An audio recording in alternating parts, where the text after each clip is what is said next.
Hello again, everybody. I am Gary Gonzo, and welcome to Race First coverage of the final round of Season 1 of 2022 of the Midwest Kidney Warriors Formula Indy Series, coming to you from the Mid-Ohio Sports Car Course for the Mid-Ohio Midwest Kidney Warriors Grand Prix.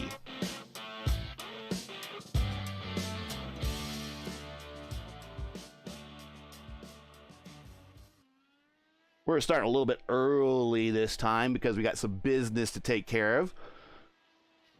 But right now we are watching currently on the track. That is Gavin Sanders, who's not involved in the championship, but made a strong one of it, had to miss a couple of races. And right there is Cody Claiborne in the fish car. And JJ Wang sliding sideways. Or is that, might be Miglin. We don't know. We'll see. But we've got some business to take care of. So I'd like to announce that joining me for expert analysis in the booth for tonight and for all of next season. He's my partner from the Midwest, from the Monday Night Indy Fixed Top Split coverage, from the NHR Esports team in the Lionheart IndyCar Series. Please welcome Steven Larkamp. Steven, as a seasoned road racer, because I know I'm not, you're a little bit more in your element here. Tell us why the pairing of IndyCar and Mid-Ohio has lasted as long as it has. Well, Mid-Ohio is certainly one of those classic natural terrain road courses where it feels like you're really driving through the back roads of Middle Ohio here, as the name of the course suggests. We're about halfway between Columbus and Cleveland, Ohio here in Lexington, Ohio at this track, but it presents a lot of challenges, a lot of undulating hills, but not too many places to make passes, though they certainly exist. It's a challenge to drive, it's a challenge to pass on, and that, I think, has led it to be a favorite amongst drivers, and not to mention the absolutely gorgeous setting here at Lexington, Ohio. And I think this, and I personally think this could be a really interesting test for the final race of the season, because while it is difficult to pass here, as I've said before, there are certainly some good opportunities. The keyhole, turn number 2, is probably the one of the most famous, as well as turn 4, even though turn 3, in my opinion, barely counts as one. But coming off the back straightaway, that hard braking zone into there, into that right-hander, and then the left-hander following it, presents a challenging place to make a pass, but it makes for spectacular racing if done correctly. And I think with a championship battle on the line here tonight, that's going to bring out some of the best that Mid-Ohio has seen. All right, let's see if we can't get the track map graphic to work here, and then we'll talk about last week's race, and we'll get into some news that everyone has been waiting for.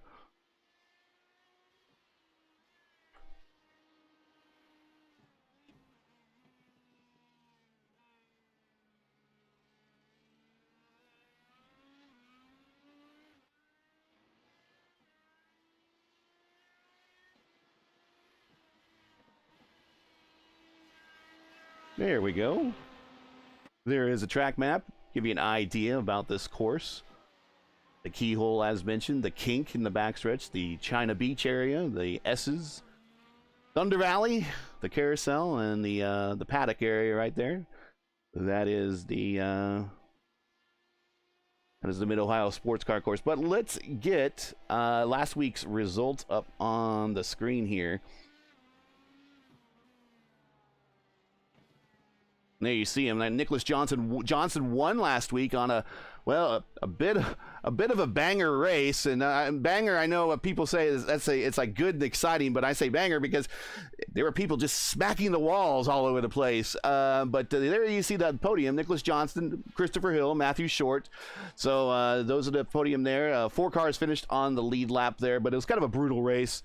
Whether or not we'll be back there remains to be seen, but it's questionable whether Indy cars really belong on that track with that configuration. We need a little bit more runoff area and so forth, but it was a fun race, and at least we got it out of our system to say that we've actually done this thing. So that's results from last week's Midwest Kidney Warriors Formula Indy Series from the Chicago Street Course. It's the Grand Prix by co-driver's pad there.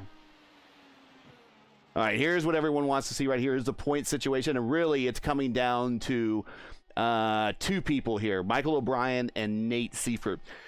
Nicholas Johnson, Alex Van Assen's going to have a nice battle for third, although Johnson, my understanding is, and I'll have Stephen read you the scenarios here, Johnson might have a shot at this. We'll see. But Van de Sant will be in a battle for the third spot, but he's not able. Van de Sant is eliminated. Principal Dan with the old dogs, again, not showing up. So his position is in jeopardy from actually losing multiple spots here to Gavin Sanders and Matthew Short.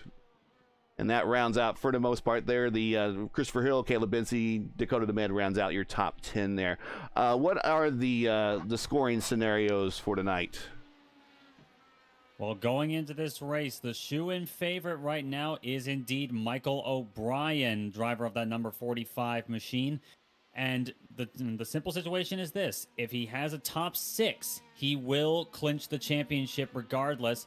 And it will be top 7 if Nate Siefker is not on pole position, which he isn't already. That is being claimed right now by Nicholas Johnston in the 28. So a top 7 for O'Brien secures him a championship. If Siefker finishes in P2, Michael only needs a top 13 to get it. 14th in this case, since, once again, Siefker did not take the bonus point for pole position. And if Siefker comes home P3, then Michael just needs to finish in the top 18. And with 20 drivers on the grid tonight, that is going to be a fairly easy bid, unless, of course, he gets wrecked out on lap 1. It's possible. We've seen it happen before. We've certainly seen stranger things happen. We certainly have. But if Nicholas Johnston, who currently is on pole position, is to win this, Michael needs to finish 16th or worse, and Siefker needs to finish 4th or worse. So Johnston, mathematically speaking, and especially since he is on pole right now tonight, and if that doesn't change in the next 4.5 minutes, that's one more bonus point to go towards a Cinderella story of a championship, I would say. If Michael seems to be has the worst luck imaginable tonight, and if Siefker finishes outside the top 4 or 5, Johnston could still win this, but it is going to be a big ask right now. And with Siefker in P2 and O'Brien in P3 right now, the top 3 in the points are running 1, 2, 3, not in the same order that they came in points wise, but it is looking very likely to me that this is going to be a fight to the finish between the 3 of them. All right, now let's take a look at the team points, and really it's going to come down to a battle between Infinite Black, which is Nate Siefker tonight, or excuse me, which is Nicholas Johnston tonight, and FBR Motorsports, which is going to be Nate Siefker tonight. So Nate has got 2 burdens on his shoulder. Johnston has a little bit more of a single burden and a very long shot for the championship, but those are your team championship situation. Infinite Black leads by 5 over FBR. Kamigoye Sunset Arctic P3, Old Dogs, is going to be stationary there in P4. Team Race First has a shot to get closer to the Old Dogs, who've chosen not to participate tonight. And the rookie standings, well, there you see him right there. Michael O'Brien's going to be your Rookie of the Year. Probably is your Rookie of the Year right now. So congratulations, Michael O'Brien, winning Rookie of the Year. Although you know, and I know, Steven, that he is really no rookie. It's like when Montoya came to Indianapolis for the first time in 2000, and he was already an established kart driver. He's no rookie.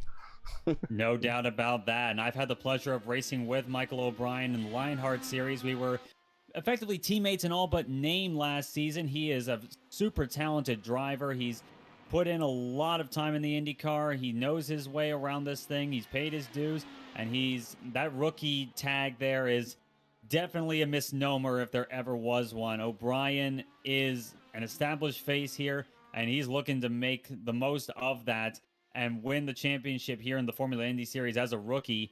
Kind of like how, as you mentioned, Juan Pablo Montoya did in 1999. He came in here as a rookie and beat the pavement and won the championship on a tiebreaker with Dario Franchitti at the end of that year. Real quick, the IndyCar track record of Mid-Ohio is held by Will Power with a time of 105.2600 on the DW12. So as you see, we are not currently close to that record at the moment. All right, here's the big thing, and we're gonna talk about it a little bit into the warm-up before we get to the starting lineups. But this is what everyone's waiting for right here. This is the 2022 Season 2 schedule. We are going to start off in Le Mans, which is going to be an interesting race course for Indy cars. I've seen one IndyCar race there before, and we could talk a little bit more about that more in the race. Imola round 2, Nürburgring round 3, Spa in round 4, the Legacy Silverstone course round 5, Branch Hatch, the full course, in round 6. We go back to Detroit on round 7. Michigan will be our sole oval on round 8. Road Atlanta will be Road Atlanta will be round 9. We will return to VIR, the full course there, on round 10. Round 11, we go back to down to Daytona again, and we will do the road course, which should be interesting. And then finally wrapping the season up, and hopefully it's going to be on the new scan of the Indianapolis Grand Prix for round 12. That is your 12 race schedule for next season, so they will have expanded by 2 more races. Still one drop week. There is a $200 plus prize pool. Run times, normal times are as they were before. Nothing has changed here.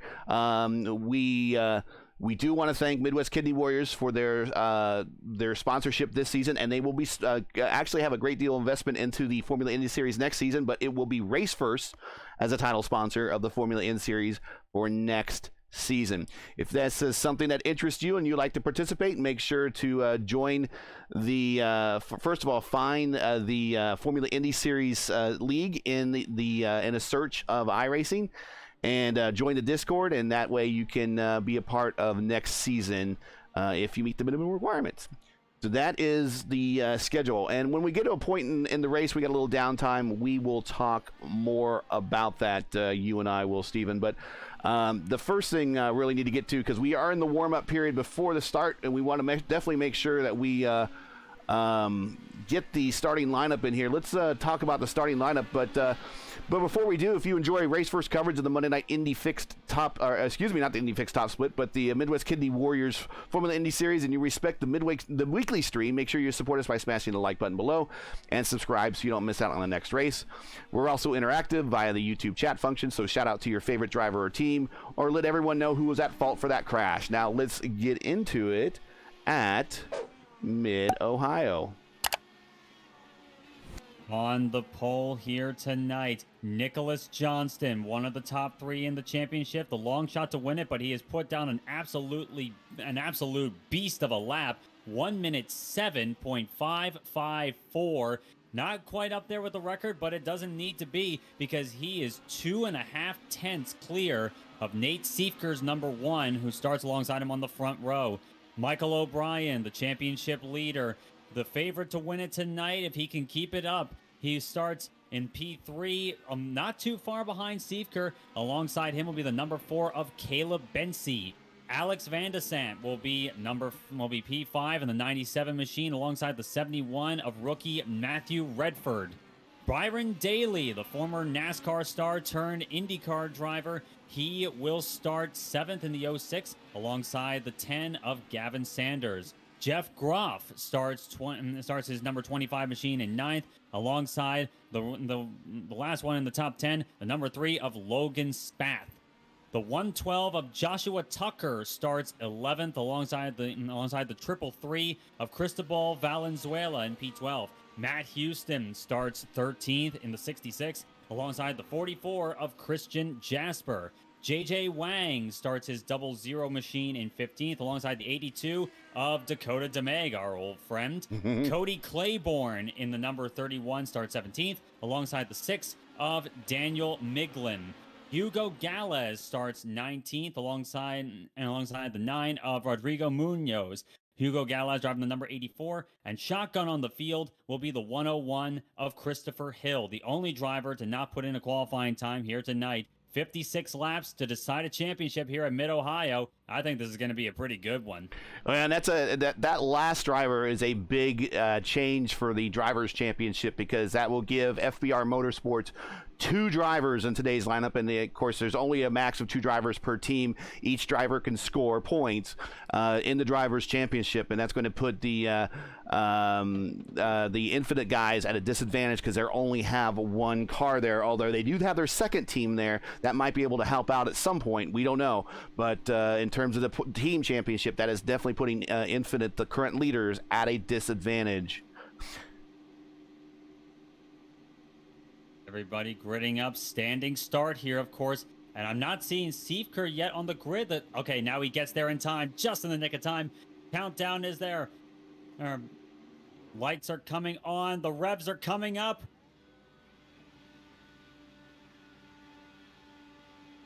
And it's lights out. And away we go, as I borrow that from Formula One.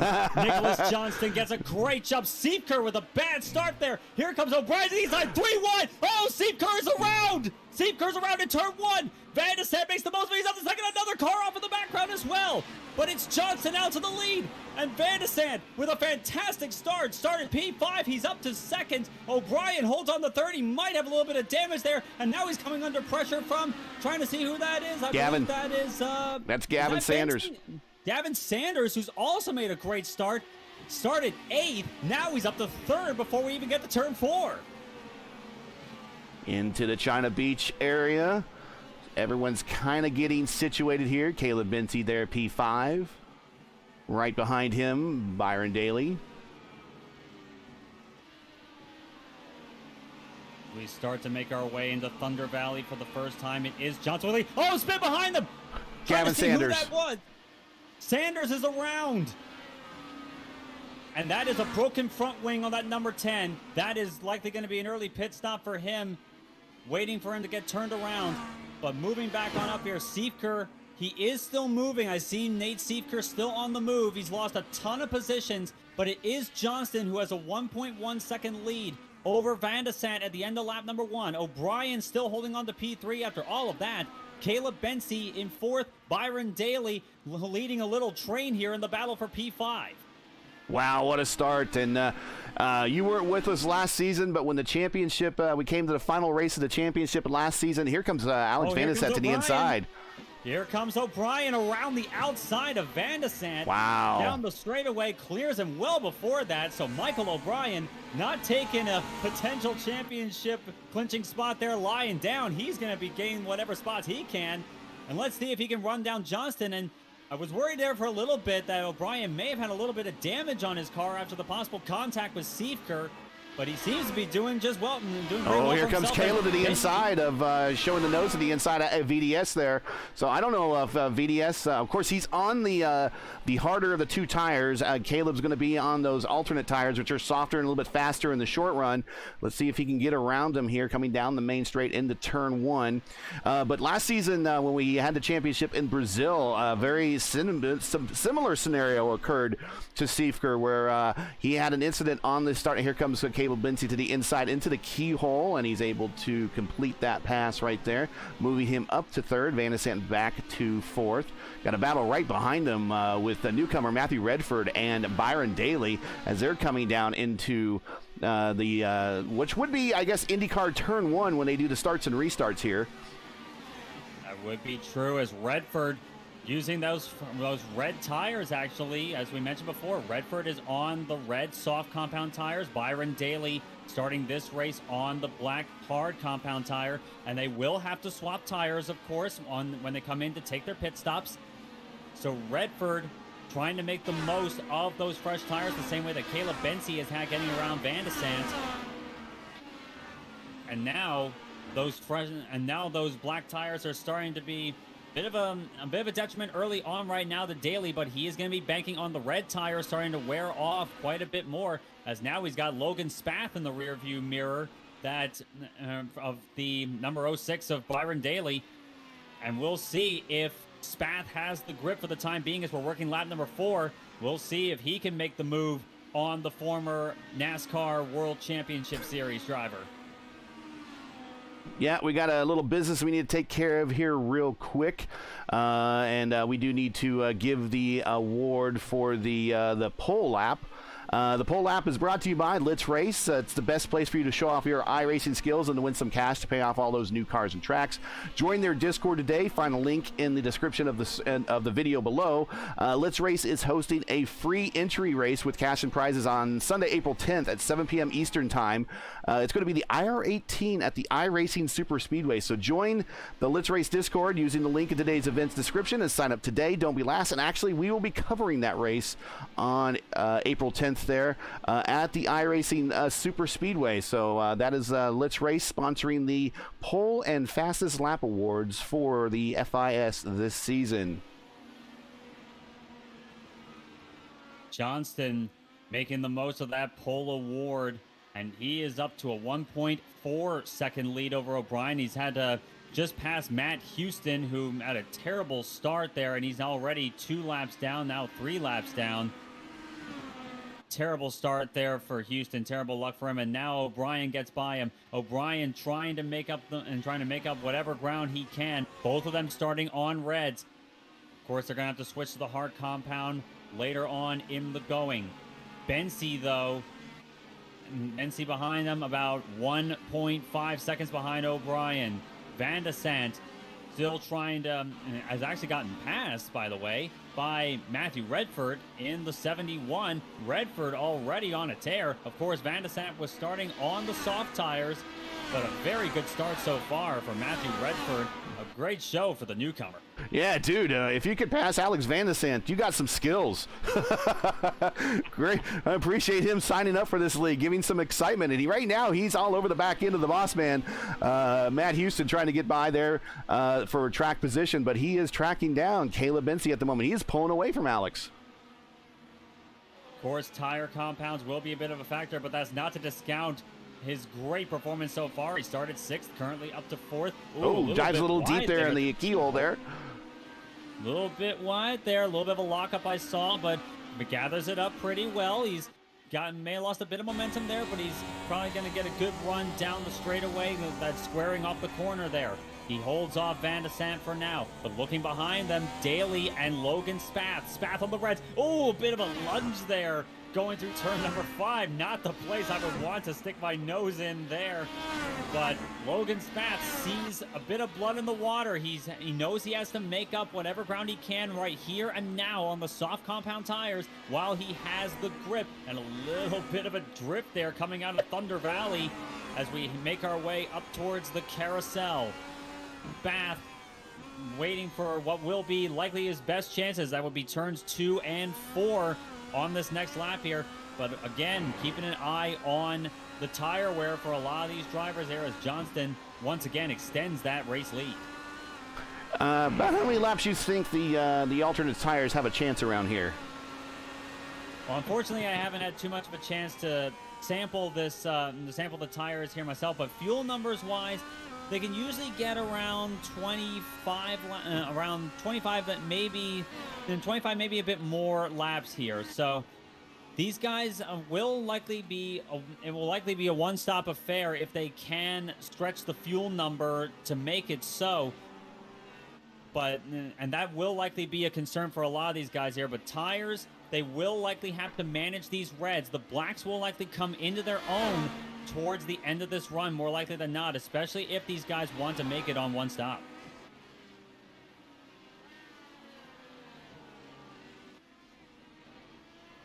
Here we see our leader, Nicholas Johnson. Johnson already has 2 wins this season, and he's looking actually 3 wins this season. And he won, of course, last week, and then, of course, won the Circuit of the Americas race where he had a great battle with him and his teammate, as well as Alex Van de Sant and a couple other cars. And they ended up taking themselves out for the most part in a turn in that race, and he survived. But that was some great racing there at that particular circuit. And also, he won at our Okayama race. So he is looking for a series-high 4th win this season. He's not the career leader in wins. That's still Gavin Sanders, but he is quickly climbing the ranks of being the guy that gets onto the top step of the podium all the time. Johnston is certainly putting in a great performance to really cement that spot here tonight. It's up to 2.3 seconds last time by, but I'm looking at lap times for a lot of these guys here. Not only is O'Brien losing ground to Johnston, who's been putting in great laps last time, a 108.9 for Johnston to a 109.5 for O'Brien, but look who's creeping into the picture behind him for P2. It's Caleb Bensey in the 21. We're fairly even the last time around, however, both running 109.4s, but Bensey seems to think to himself, hey, I may have a chance to one up the guy who's looking to be good for a championship here tonight, and I don't think Bensey's going to take that one for granted. Well, right now, O'Brien is in the catbird seat for the fastest lap, the Let's Race Fastest Lap Award. You see him in purple right there. We'll continue to keep you updated on the Fastest Lap Award throughout the race.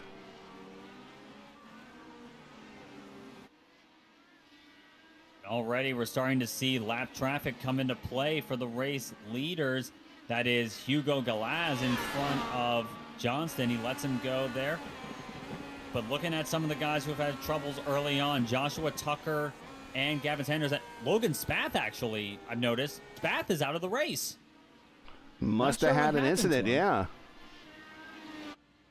I'm trying to confirm myself what may have happened, and looks like an incident for him. He just locks up in the keyhole, goes into the kitty litter, and just calls it there. Unless something happened to him, that would look like something he should have been able to recover from. But it may have been he suffered what we in the sim racing world call a mechanical.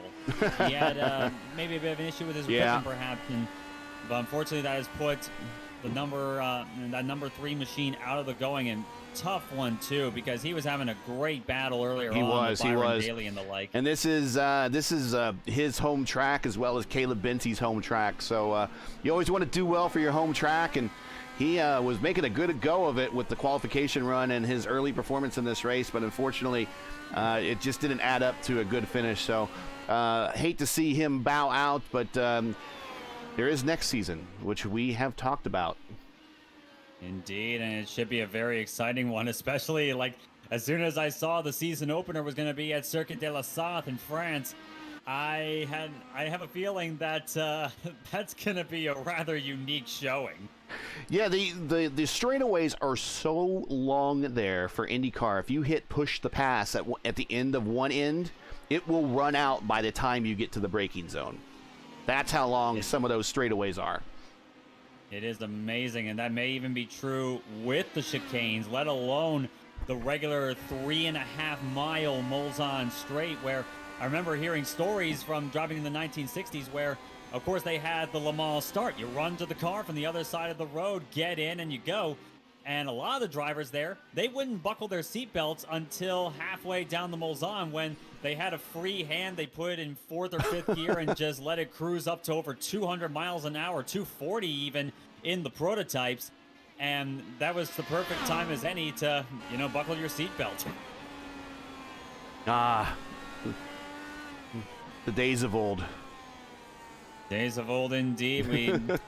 Of course, there are good reasons why things are different now. Frowned upon these days. There's a good reason why it's somewhat frowned upon, but that's not to say that.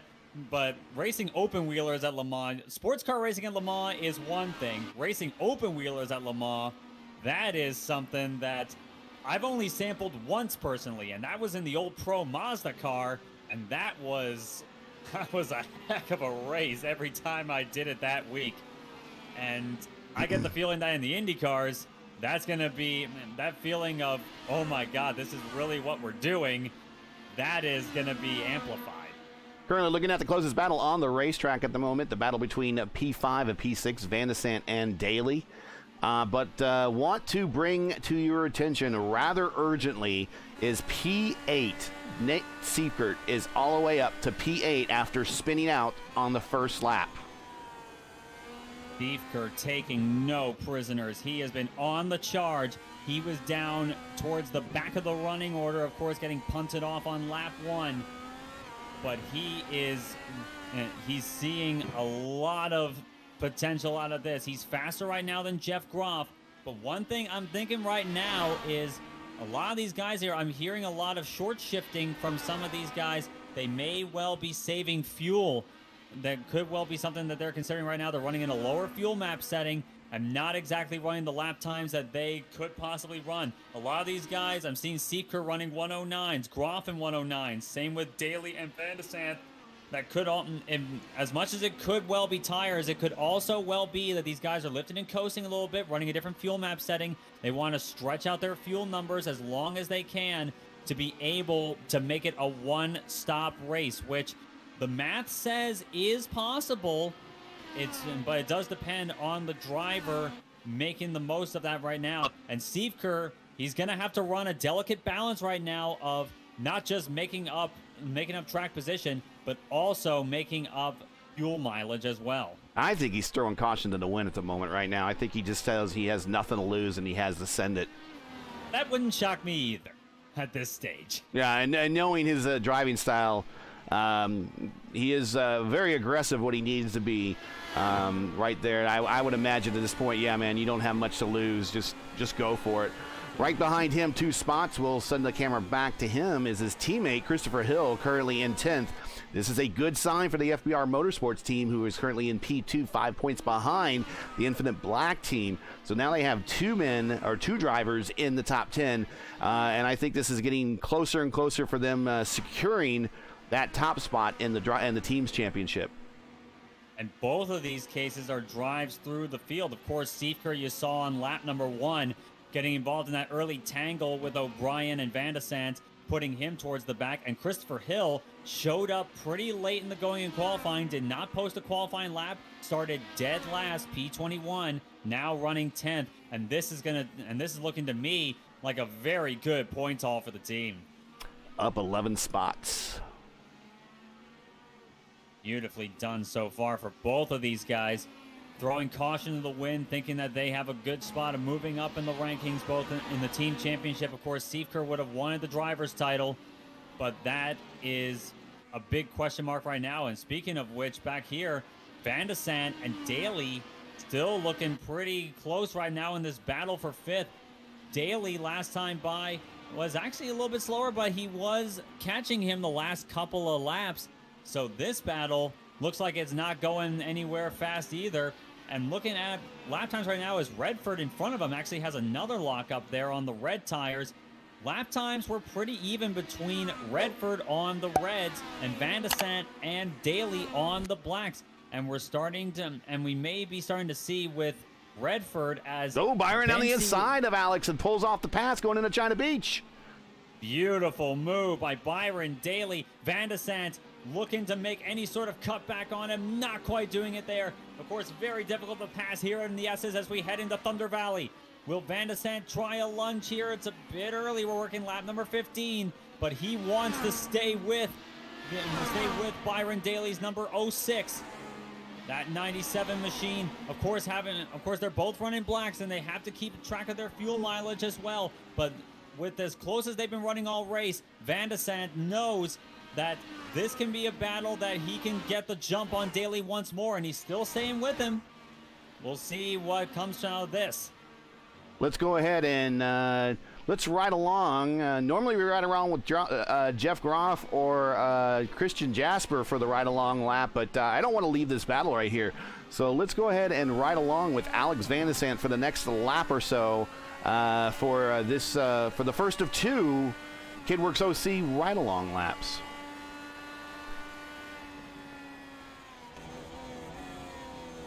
Can actually hear a little bit of lift and coast with Van de Sant.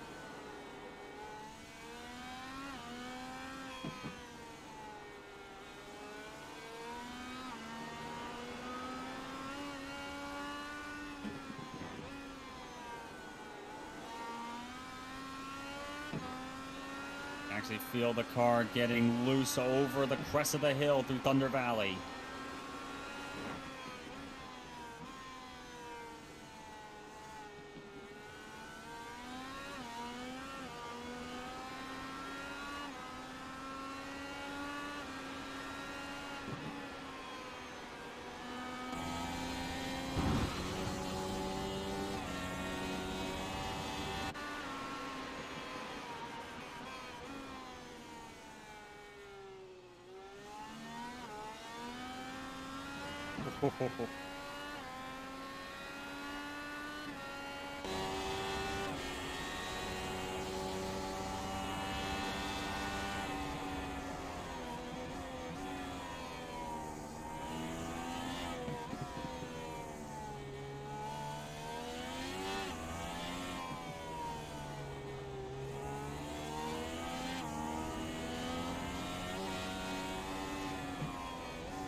This lap around Mid-Ohio is brought to you by KidWorks OC. Go to kidworksoc.org to see how you can help restore at-risk neighborhoods and make a difference in a child's life. The first car to come onto pit road is Matthew Redford in the number 4, and O'Brien is in as well. So we have early pit stops here working lap 18. These guys seem to be going for a 2-stopper.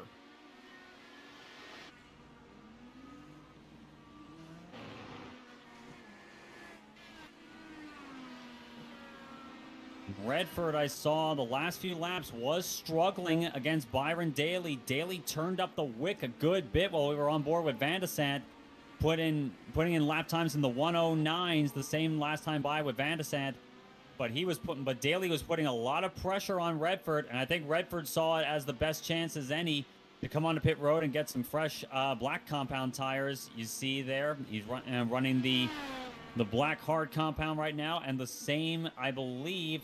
With O'Brien. Let's see. No, O'Brien has stuck with the Reds. So he, of course, that preordains him to a 2-stop strategy. Let me make sure. Does it say he's on? Well, you're talking to O'Brien, right?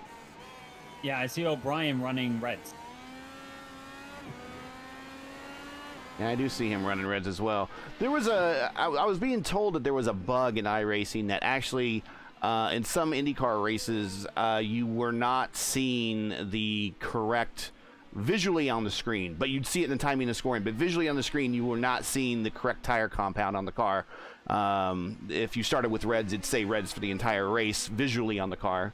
Ooh, Redford, come on, keep it. Oh, there we go. Poor cones. And if you started on the prime tires, you'd see all prime tires all the way through. So I'm just trying to find maybe if there might be an example of that. If not, maybe it's been fixed in a recent patch package. But yeah, that was a known, at least, bug to a couple people in the IndyCar community about that. So make sure we'll try to make sure we'll confirm that in timing and scoring, because that is not being reflected in timing and scoring. It's only being reflected as a problem being on the racetrack. Hopefully that is not the case, especially since it would, because there's a big question mark, I'd say, coming in lap number 18 for fresh tires. O'Brien coming around for his first lap at the end of this stint, running 108. So he is putting in some mighty fast laps to start off this run. That's saying to me that it looks and that he did indeed run Reds on that one. And he's gotta make up a lot of lap time here in the midst of everybody struggling both on old Reds and on old black tires. So we'll see if this strategy works out well for O'Brien. Of course, O'Brien is the guy with the most, with the least to lose at the time being, currently running P7, but of course, with Seifker not taking pole position, O'Brien would still clinch the championship in this position anyway. But of course, knowing him, he'll want to move up spots as well. But of course, everybody else has to pit too. There's Seifkert, P6, and actually O'Brien is right behind him. There is a lap car in between them. Seifkert currently right now in a battle for P5 with Jeff Groff as they head through the carousel and down the main straight. Currently showing 18 cars on the course, 17 cars on the lead lap, and 3 cars currently out. Logan Spath, Gavin Sanders, and Joshua Tucker. And Nate Seifkert tried to send it in there and lit up his right front. Seifkert really. Wow! Wow! He goes and mows the grass, and I think he over just the kind of. cone. I think Jeff Groff might have just let him go after he saw that. So all the cone killing was all for naught. I'm sure Matt Malone would be disappointed by that one. But Siefker does get by Jeff Groff. And this is continuing his hard charge through the field. Currently up to P5 at the moment. Of course, Siefker has yet to pit. Yeah, cars Groff yet to pit. signaling he is coming in. Okay, that might be another reason. Yet to pit is Johnston, Bensi, Daly, Van de Sant, Siefker. Groff is coming in now. Valenzuela has yet to pit. Christopher Hill is yet to pit. Munoz is yet to pit. And Cody Claiborne actually started from the pits due to a penalty. He has yet to pit either, even though he started from the pits. So that is everybody currently we're waiting to see make that dive on the pit road. And looking at the lap times right now for Johnston and Bensi, currently running mid to high 109s. They've been fairly even with each other. The gap about 4.5 seconds. And I'm having a look at Byron Daly. His lap times on the blacks have become even with Bensi. I'm sure he's hoping that, especially with the clean air in front of him, he'll be able to run some solid lap times on the reds when he comes in. Looks like it looks like we found a bit of cloud cover for much of the race course. It seems like we're under a bit of God's shade at the moment, and that's going to help the temperature of the racetrack. Bensi comes in for his stop at the end of beginning lap number 23. Taking off those old reds, switching to the blacks. So Bensi, the qualifying cloud, I'm sure he would have wanted the qualifying cloud, as we call it, because the track temp cools off a little bit. You get a little bit more grip. A lot of drivers love it. They love it for that extra grip. They love the qualifying time they can get out in this kind of conditions. I'm sure he would have wanted on fresh reds. Well, he's going to have fresh primes. Still, fresh tires is not a bad show in any case there. It'll be a little bit quicker. Of course, cold tires here is going to be that little bit trickier, of course, until they get them up to temperature and pressure. But it's still the track conditions that you want once you get them up there. So with Bensi trying to warm up the rubber right now as we're keeping an eye on Nicholas Johnston. Byron Daly now moves up to P2. Coming across the line. Still a little bit quicker that last time by than Daly. The gap about 12 seconds between Daly and Johnston. And Daly stretching this run out for as long as he possibly can to get himself onto reds and get some modicum of fast laps to claw whatever gaps he can over everyone else around him. Coming up to the halfway point here real soon, about 4 laps away from that. And then most people have made... I think everyone's going to have to do this in 2 stops. I really do. Unless someone's doing some massive saving out there. I think everyone still needs to visit their pit crew one more time this season. Could well be. It could be a splash and go at the end of this race. A lot of the guys around guys like Bensi before, he may need to pit as Johnston comes on the pit road, the end of lap 24. There's your leader making that painful slow run down pit road here. Mid-Ohio Sports Car Course. 45 miles an hour is the pit road speed limit, but it feels a lot slower than that. Makes his way into his box. And it looks to me he is switching to the hards. He's switching to the black tires. As Van de Sant stays out for another lap. Byron Daly is in as well. He's staying on reds. And another coming in, that's Nate Siefker. Caleb Bensi. Caleb Bensi beats Johnston out. Yes, he does. Caleb Bensi beats out Nicholas Johnston. Fantastic strategy for him so far. It's put him out front right now. Of course, both of them are running the hard compound tires, so they don't have a disparity in grip right now. But looking behind them right now, as a little bit of a lockup there in the keyhole. That was either Siefker or Redford. Redford running blacks right now, changed off the reds. And Redford has had a fantastic start so far. Let's see if he can hold on to it, but he's been locking up the fronts quite a little bit. I'm sure those tires are not going to be too thankful for him. Well, currently the last car to stop for the most part, Christopher Hill and Alex Van de Sande both have extended their runs past the 25 lap mark. Same as Cody Claiborne. If he makes one more lap, he will go past the 25 lap mark. So a couple of economic feet out there as they're trying to make this first run go as long as possible. And another driver who has jumped Nicholas Johnston in this pit stop cycle, it's Michael O'Brien in the number 45, our championship leader. Moves himself up to P2 behind Alex Van de Sande, who is still out there, still running those quite probably worn out black tires. He's going to try, and it seems like it's succeeding right now. It could well succeed if he keeps it going for a few more laps, that he could make this on one stop if he's played his fuel mileage game right. Well, let's see if he makes that turn down the pit road. He's getting to that point in the racetrack here relatively soon.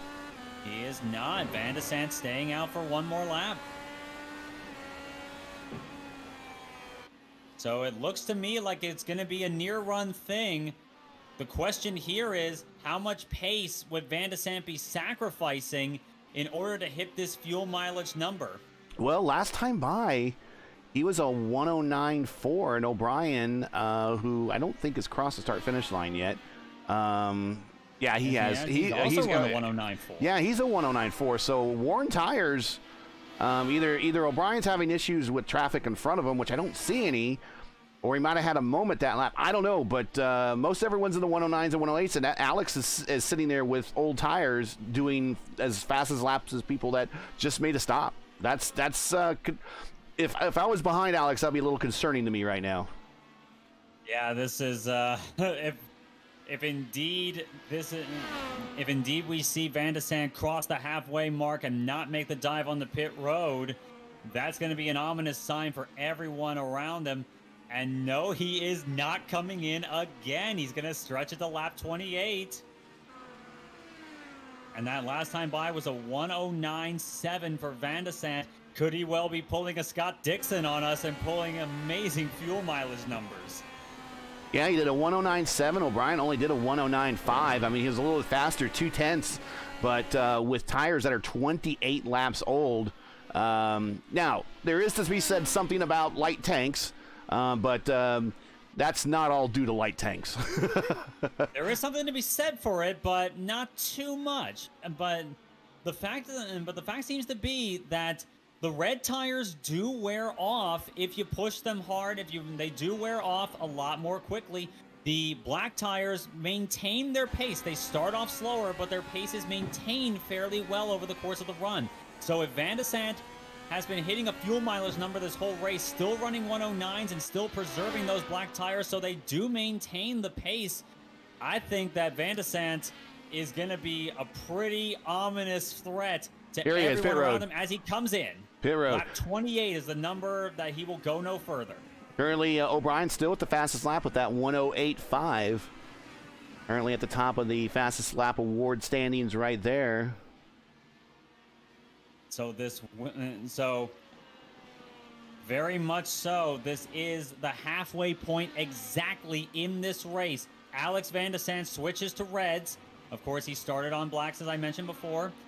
But he has to hit this fuel mileage number once again on this second run to make it a one-stop race. Watch this space for Alex Van de Sande and see if he can make that fuel mileage number once again. He has to hit it to the letter. Christopher Hill is also on pit road. So Christopher Hill is also on pit road, and he worked his way up into P7 there by the time he hit pit road. Maybe even a high at P6. I wasn't paying attention, but that's going to be good for him as well because everyone pretty much in front of him is going to have to stop. It looks like. Very much so.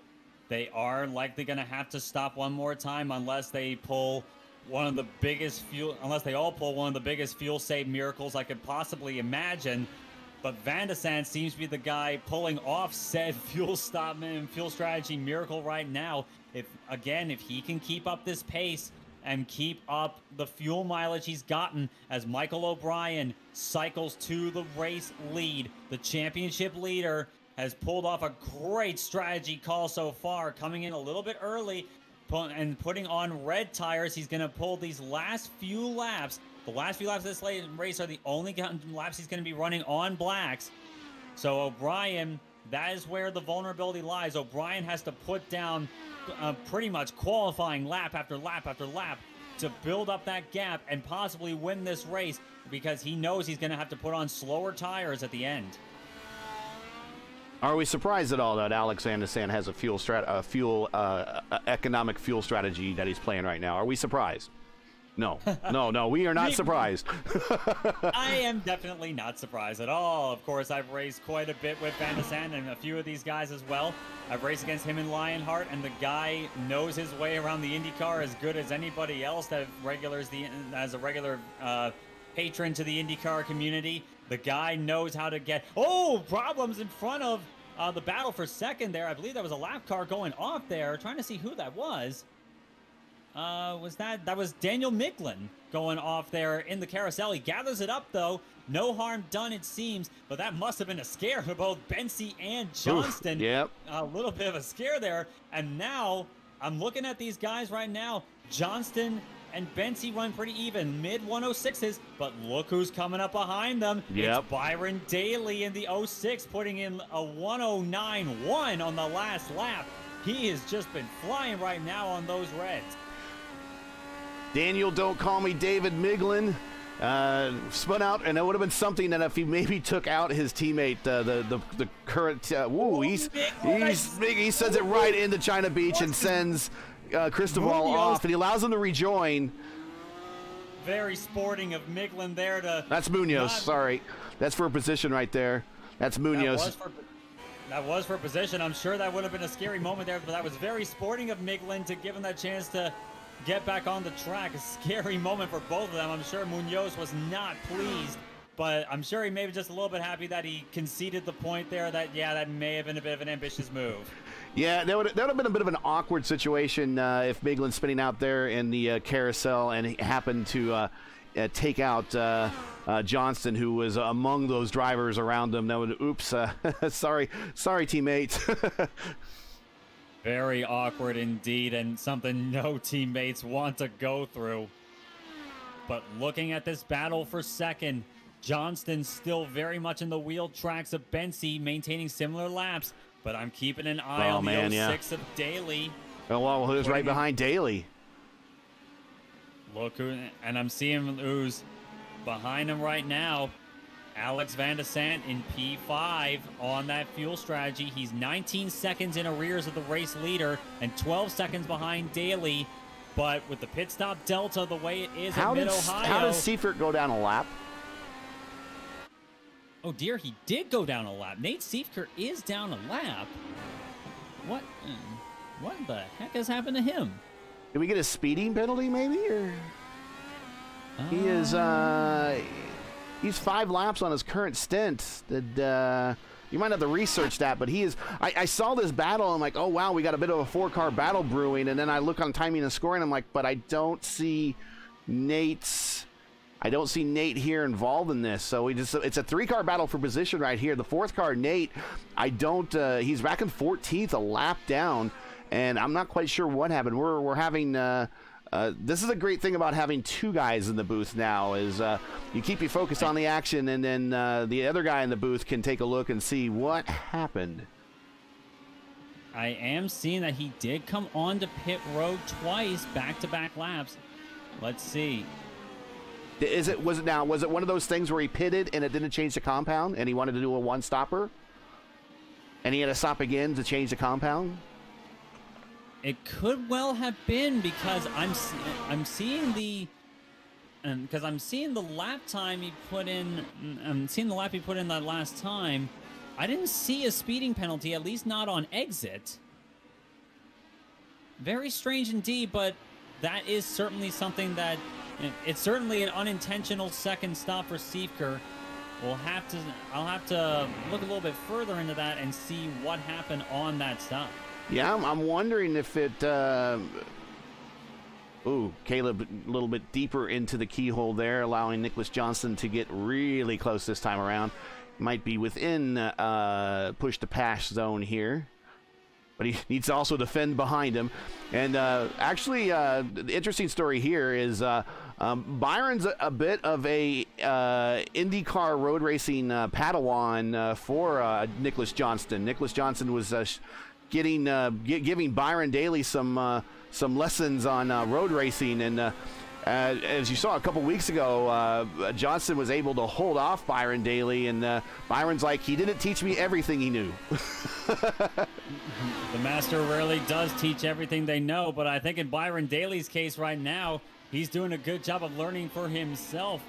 And I may well have to imitate what Darth Vader said to Obi-Wan in episode 4 as Bensi comes in. And now here comes Daly. Looking to the inside. Johnston throws the block. Almost there, side by side through turn number 1. Johnston and Daly holding it firm through there.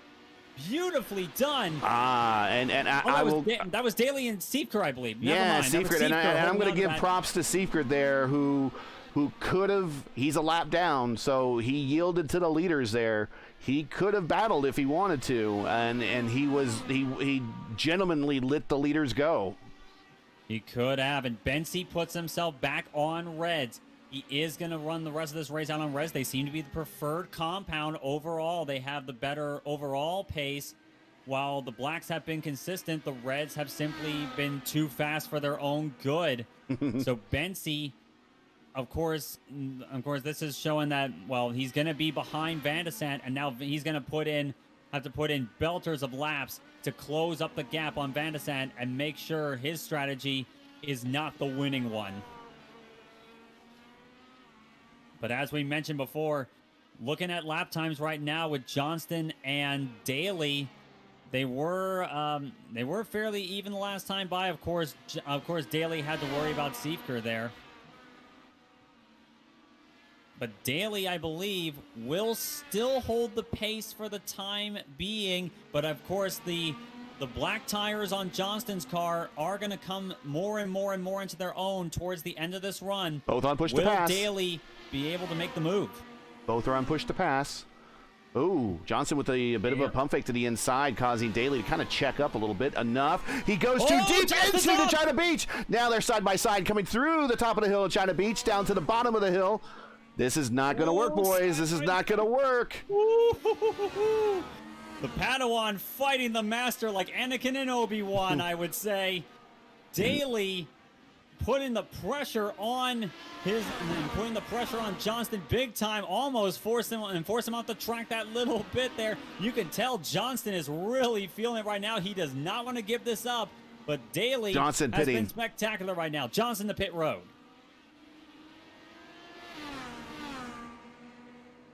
So move Daly up to P2. 9.6 seconds is the gap between him and O'Brien. Lap time wise, O'Brien was faster. Of course, they were battling on that previous lap. But Michael O'Brien looking very smooth right now, setting sail down that back straightaway. And I'm keeping an eye, of course, the guy we're all keeping an eye on right now in the long term is Alex Van de Sant, trying to make that one-stop strategy work. He's up to P3 at the moment. Up to P3, and there you see he's 8 seconds behind, almost 9 seconds behind Daly, who is about 9 seconds behind O'Brien. So he's within the delta of taking the lead if these guys stop and he doesn't lose time to them on this current stint. Got a couple things we need to get out of the way for some paying some bills. Again, want to really thank the Midwest Kidney Warriors for their season-long, and here's Michael O'Brien hitting pit road. I want to thank Midwest Kidney Warriors for their season-long support and their investment in the series for next season. Midwest Kidney Warriors is a 501c3 nonprofit organization that advocates life for those battling kidney disease. There are several kidney warriors needing a life-saving transplant, and many require a living donor. Please visit their website at MidwestKidneyWarriors.com or visit their group page on Facebook today to learn more. Also, do want to point out a correction from last week. Once again, I'd like to thank the co-drivers pad folks, mainly JJ Wang, for sponsoring their last race. I'd like to give another shout out because I had to end the broadcast last week a bit sooner than I wanted to, but here we go. Attention Dirt Rally or World Rally Challenge 10 drivers. Ever get frustrated with inaccurate pace notes or notes not attuned to your driving style? Got a friend that wants to go rallying with you but find the co-drivers mode not helpful? If the answer is yes to any of those, then you need co-drivers pad. It's a welcoming, intuitive application made for remote co-driving with a friend. The app comes complete with 92 different notes for you to assemble on your own personal notebook. Now, go to co-driverspad.rf.gd. That is the URL, co-driverspad.rf.gd, for a demo video, and you can download the app absolutely free doing it today. Back to the action. And now we see how well this strategy will work. Van de Sant has jumped O'Brien for the time being, but of course Van de Sant has to drive to a number. O'Brien, even though he's on blacks, he does have the luxury of being able to put his foot down hard. Byron Daly cycles to the race lead. He was faster that lap. He was faster by 3/10 that lap. Indeed he was. Daly was faster. And Daly was faster than Van de Sant that last time, even though he has been running on fairly worn out red tires. Van de Sant also on reds, of course, but as we said, he has to drive to a fuel number. I'm hearing somebody just slid off somewhere. Oh, there's JJ. It's either Miglin or Wang just slid off at the top of the Thunder Valley, and it's Miglin. I thought I heard the skidding sound somewhere in my headphones, and that was him right in front of the leaders almost. So Dan's having a pretty rough day out there, and believe me, man, I've been there. We've all been there. So just keep her between the lines. Indeed, and tough break there for Daniel Miglin. I'm sure that scared Byron Daly a little bit. But looking at the lap times right now as we come across the stripe, Van de Sant, the guy I'm watching intently right now, a 109.5 last time, and O'Brien was about the same on fresh blacks. Of course, Van de Sant is on reds. So O'Brien largely banking at this point on the tires on Van de Sant's car falling away, but he has to dig. He has to dig if he wants to win this one. Of course, he'll be the champion regardless at this stage of the game if he is able to hold on to it. But O'Brien wants to end this season with a bang. He wants to win in the season finale. Let's do our last ride along for the year, and let's ride along with the car that has our series sponsorship sponsor on it. We'll ride along with Nate Seifert here in the Midwest Kidney Warriors Dallara IR18. I think we can get you guys a good camera view here. No one behind him. Here we go. That's our ride along lap.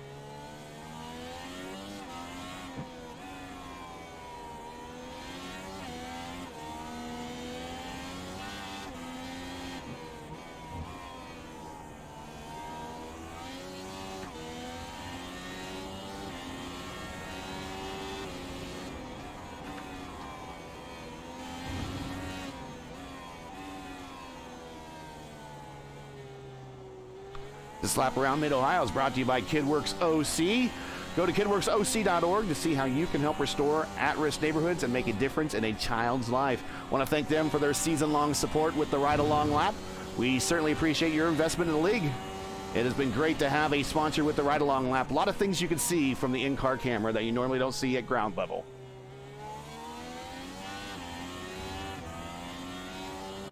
And having a look at the battle once more between Van de Sant and O'Brien, Their lap times have been pretty even. I'm actually quite surprised how well Van de Sant has been able to keep even pace with them. And I'm looking intently to see if in fact he does have enough to make it. He made it halfway last time. Let's see if running reds is for better or for worse for him.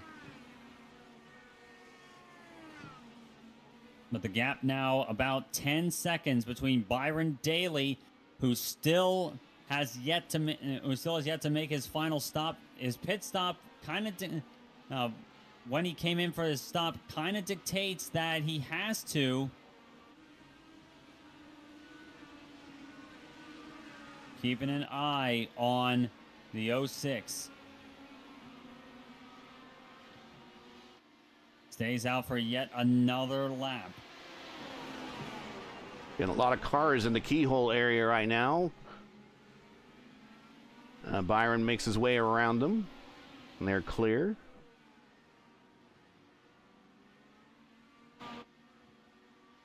Makes his way past all of them. Bailey on push to pass. Looks like he's looking on trying to build that delta up as much as possible because he is not in battle with anyone around him, but he's on push to pass down the main straight, or the back straight there. He kind of has to at this stage. If in this situation where you know that fuel mileage isn't the game you're playing, you have to go as fast as you possibly can. And with Daly now in clean air, he's going to love the chance to use those reds to their fullest as long as they can possibly last, and then come in, bring in the last few laps. Here he comes. Now he comes in. That's why he's on push to pass. He was on his in lap. He has 2 left. Van de Sant has 9. O'Brien has 2. Bensi has 9. Johnston 5. And Valenzuela, who has worked his way up into the middle of the top 10, has 9 as well. Christopher Hill has a full complement, 10. So he's in a very good position that late in this race, if he needs to use them, he's going to have a lot more than everyone else. Daly down and away, and Johnston does get around him. We'll see if he does get out ahead of Valenzuela. Van de Sant to the lead. Down to P5. Van de Sant to the lead now on the one-stop strategy.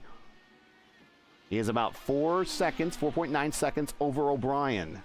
We're coming to almost, we're in the neighborhood of almost 10 to go. So now let's see how well can the Warren Reds hold off a not so worn set of primes. Looking at their laps last time by, I think O'Brien did hit a little bit of traffic there, but Van de Sant was in fact quicker than O'Brien last time by, a 109.5 to a 109.8 for O'Brien. So this is certainly turning into an ominous sign for everyone around them. We all know O'Brien needs to dig as hard as he can. He's on the wrong tire for it more than anything else. But O'Brien, of course, he'll lock up the championship at this stage. That's ultimately the big prize there. But I'm sure he did not want to see that a one-stop strategy is actually working. I'm sure he might be kicking himself a little bit, but he's got to put his head down and make up time, and he has done so right now. Last lap was a 109.3 to a 109.6 for Van de Sant. O'Brien may have found his groove. We just saw the final pit stop of the season for Nate Seifert. He is still lapped down back in P14. As these laps tick away, the championship going back to back, defending that #1 placard on his car, is slowly slipping through the sands of China Beach there. Indeed it was. It was a hard fight from it when he got spun on lap 1 in that 3-wide incident. But sadly for Seifert, I think this may well be that he has to give up the crown and pass it on to the newcomer, to Michael O'Brien. The king may be dead, but long live the new king. But Alex Van de Sant looks to be the king of fuel mileage here tonight, and if he does, I will say that this will be rather Scott Dixon-esque. Of course, Dixon has been well known for running exceptional fuel mileage, but maintaining great pace, and especially here at Mid-Ohio. He's won here 6 times in his IndyCar career, and Van de Sant seems to be wanting to emulate the great Kiwi himself tonight. A good time to talk about next season if you're watching and curious about participating in next season, and if you meet the license requirements, and that's all going to be on the Discord server. You find the Discord server as part of a link or in the description of the league in the iRacing league directory for the Formula Indy Series. Join the Discord server, and all the rules and everything there. See if you qualify. You too, if you're a road racer, if you like road racing, if you like Formula One, and you want to race IndyCar and race it like Formula One with the standing starts. This is a league for you. And it's probably some of the stiffest competition, really, this side of Lionheart that I've seen. And if you think you got what it takes, feel free to sign up and be a part of next year's starting grid. You always have very strong fields here in the FIS. Most of the time, it's always 20 plus. In certain cases, we've had a full field complements of close to 40 before.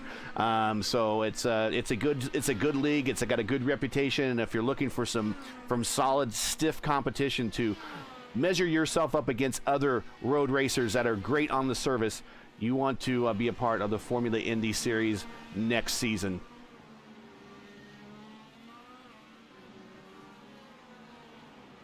And looking at, once again, this lead battle, Van de Sant still holding. They actually ran even lap times pretty much between Van de Sant and O'Brien. But I'm also looking at Caleb Bensi behind him. He's got Nicholas Johnston filling up his rearview mirrors for third. Johnston once again on a tear. He wants to make up and get at least a podium back out of this after starting on the pole. Oh, Bensi has to lock up there for a lap car in front of him. Oh, and that's kind of one of his corporate teammates there. So maybe some unfortunate timing on that one. But I do know they are on the same VC and they work with each other. So unfortunately, maybe Bensi caught Dakota a little bit faster than he thought he would. Let's see how Dakota's going to stay here and guard the back end for Ben. Nope, not very long. He moves over and lets Johnston on by. You can tell Johnston was digging too. He had his right side wheels off on the dirt leaving turn one as he weaves in front of the lap car. Well, it's like he lit him by, and as soon as he got alongside, Dakota then goes full power, and they're kind of like drag racing down the straightaway there. And I'm sure the cut across the nose was like one of those, hey, man, what are you doing? Johnston, yeah, you can tell he's got the bit between his teeth right now. Those last laps right now, he was 0.3 faster than Bensi in front of him. So this is going to be a battle for a podium, I think, coming down to the checkered flag. But if Van de Sant is able to hold on to this fuel mileage, he's extended the lead. He's extended the lead. He has extended it to 5.3 seconds. O'Brien with a slow lap, a 1:10 even. And Bensi has actually clawed up a bit of distance to him as well. Not as much as that, but Johnston behind him is still laying down hot lap after hot lap. This is going to turn into a 3-car battle for P2 here, relatively. There's Byron Daly. Look at that. He's right. This is going to be turning into a 4-car battle for P2, and this is exactly what Alex wants. Exactly what Alex wants. It definitely is. Van de Sant is looking all this and thinking, yes, boys, yes. Go ahead and fight each other. Give me this race win. And give me the chance to just mind my fuel numbers here. But O'Brien has got to be getting himself back into gear. He's got to kick himself a little bit back into shape and try and get those laps that he needs. But Bensi wants to be digging at him, and so does Johnston. And I see Johnston creeping up on him as we're coming to 7 laps to go. Lap number 50 here at Mid-Ohio. Final race of the season, and is looking to be a great finish to a great season, I would say. One of the things I really like the most about the FIS, and if someone were to ask me, what do you like the most about FIS, Gary, is I really like the parity and the lineup. That we don't have a lot of back-to-back winners every week. Sometimes you go to those leagues and it has that one guy that wins every single week. We don't really have that here. There's a lot of diversity, but you also see there's a lot of competition that any one of these cars, anything can happen. And we've seen this in previous races. We've seen a car take the white flag and not make it to the checkered flag, and a car and pass a second place car to have a shot for winning ends up passing for the win. So we know from the history of this league that anybody has any opportunity at any time to win for any circumstance of anything's happened. We've seen it all happen in this league. And, you know, Alex, something could happen to him, and all of a sudden it's Michael O'Brien. Something could happen to him the next lap, and all of a sudden it's Caleb Bency. That just shows the parity of this league. It's just not one or two people dominating. There's about, 6 to 10 drivers in this league that can win any given, they say any given Sunday for football. Well, this could be any given Tuesday for the Formula Indy Series here on iRacing. Certainly seems to be that case, and on one I'm looking at the back of this train for the battle for second, Byron Daly. He is putting 108.9s, and he is right on the gearbox of Nicholas Johnston as we're working lap 51. Let's see, can Daly get the better of his mentor? Daly is holding the purple lap at the moment. He's got the 108.3. That's the purple lap. That's the Let's Race fastest lap award right now is in his hands. We'll see if he can hold on to it for the next couple of laps. And Daly looking for any chance he can possibly get, any mistake that Johnston makes, and he will pounce on it, no doubt. This may not be the best place for him to make the move, but corners 2 and corner 4, those are the ones he's going to be looking for most of all. I think those are going to be his best shots as we're coming to 5 laps to go in Lexington, Ohio to end off the season. Daly looking all over the rear wing of Johnston, not quite sticking with him as well there through turn number 1. Let's see if he can pick up that pace and get back onto him on the straight. And Bency also having a bit of a struggle himself there coming off the corner, and that's pushing him back more and more into the clutches of both Johnson and Daly behind him. O'Brien continues to lose time to Van de Sant. As we said before, like this is the situation that Van de Sant has dreams of. He sees everyone behind him battling. He has the fuel strategy to beat. He just has to mind his manners. He just needs to keep the car on the black stuff, and he has a victory on brilliant fuel strategy. The Alex does have a previous win this season. He won back at the Suzuka Circus in the opener, so he's looking to book in the season with wins and get his second win of the season. Of course, he won last season at Fontana, so this is a multiple winner here in the FIS and one of the few drivers to win on an oval and a road course. Be fantastic for him to get the start to the season he wanted and the end of the season he wanted. Sadly, it didn't quite pan out for a championship, but he's got to be happy regardless, especially with such a brilliant drive and a well-disciplined drive, I would say. That's the kind of drive I would certainly be proud of. But this battle for third right now is getting more and more and more intense. Bency losing time desperately to Johnston, and Daly looking for any possible chance he gets to get the better of Johnston ahead of him. And we're going to be coming to 3 more laps to settle this battle, settle the championship, and settle this race. Yeah, O'Brien definitely wants to see this. Bency's 1.2 astray there from O'Brien. Brian's 5.5 astray Van de Sant. So Van de Sant is slowly maybe pacing himself here in the last couple of laps, and O'Brien is kind of reeling him in a little bit. It was near the 6 seconds mark. Now it's around 5.5 seconds as the lead ebbs and flows as they reach braking zones, and then they also pull away a little bit in the acceleration. But now we see Nicholas Johnson looking at the underside there of Caleb Bency. Just stuck his nose there, let him know he's there, not going to be able to pull it off. In the meantime, he's going to defend here with Byron Daly right on his 6. Daly is on the button. He's going to try and do something about this. Not quite enough, though. I think Johnston was there himself. Johnston on the button trying to make a right move to the attenuator. Oh, my goodness. I thought we were going to have a collision there. You can't get any closer than what he did there. Thank God Netcode didn't kick in. Netcode is the silent killer, of course, of Indy cars, but it was very merciful there. Johnston Sees, he smells blood in the water, and Daly smells it for both of them. Johnston, as we're coming to 2 laps to go here. Van de Sant coming up to the line. Will this battle for third shake out? Can Bensi hold on to this, or will Johnston get the better of him? And then a gentleman Johnston to the inside. Down inside. And there's contact. There's contact. Bensi's around. Oh, and Byron Daly moves the P3. Byron Daly gets by both of them. Calamity for Bensi. He gathers it up, though. He hasn't lost a position other than that, but Johnston limping it. We'll see if he's gotten any damage on the car there, but a horrible turn of events there for Bensi. He's got to be furious at that.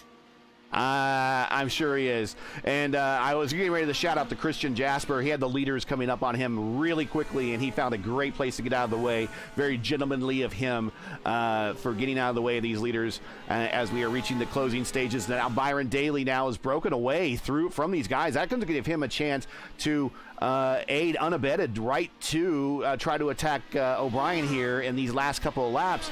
But Daly en route to his second podium finish this season. Of course, he was on the podium at the Homestead B course that we were at a couple weeks ago.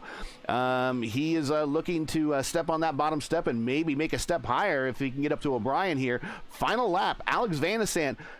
Brilliant pit strategy. You know, he still has most of a lap to go. We don't want to count it for him because we've seen people spin out on the last lap. But really, the pit strategy is what put Alex Van de Sant here. And the way that he did it, being so late on a run and still able to turn big, massive laps in late run with light tanks, but on very worn tires. Oh, see, here it is. Here it is. I told you. I told you. There it is. Keep it together, Alex. Take it easy, Alex. Keep it cool. Just a few more corners to go through Thunder Valley for the last time.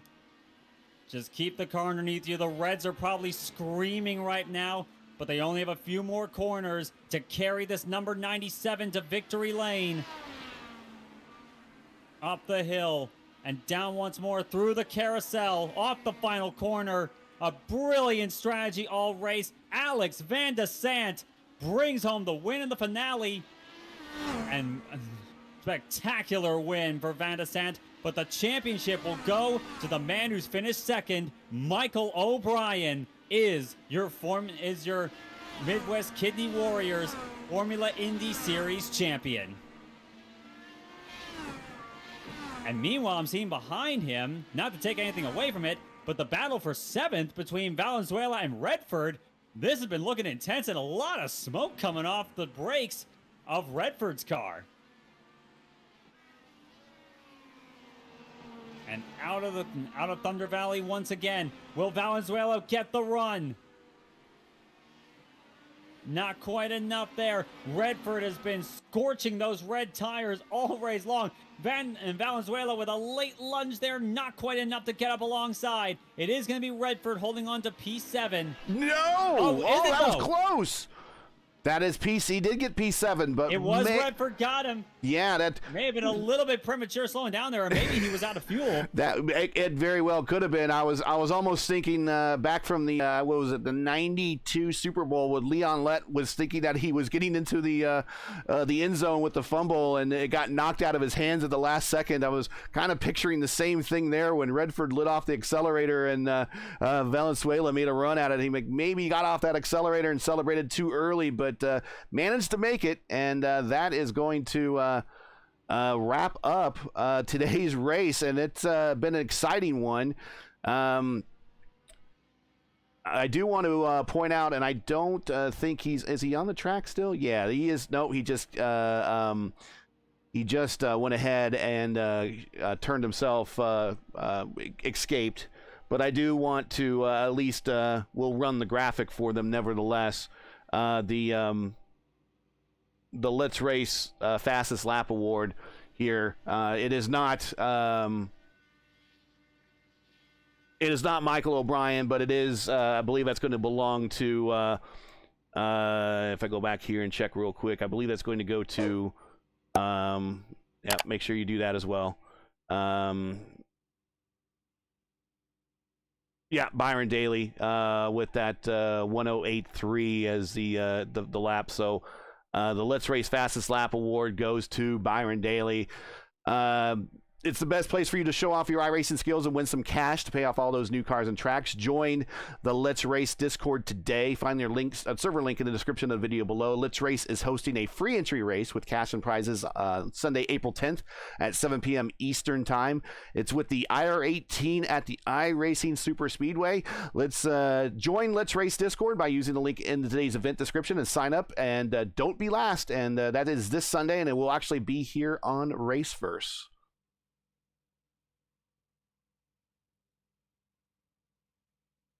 Well, let's get the final standings up on the screen here.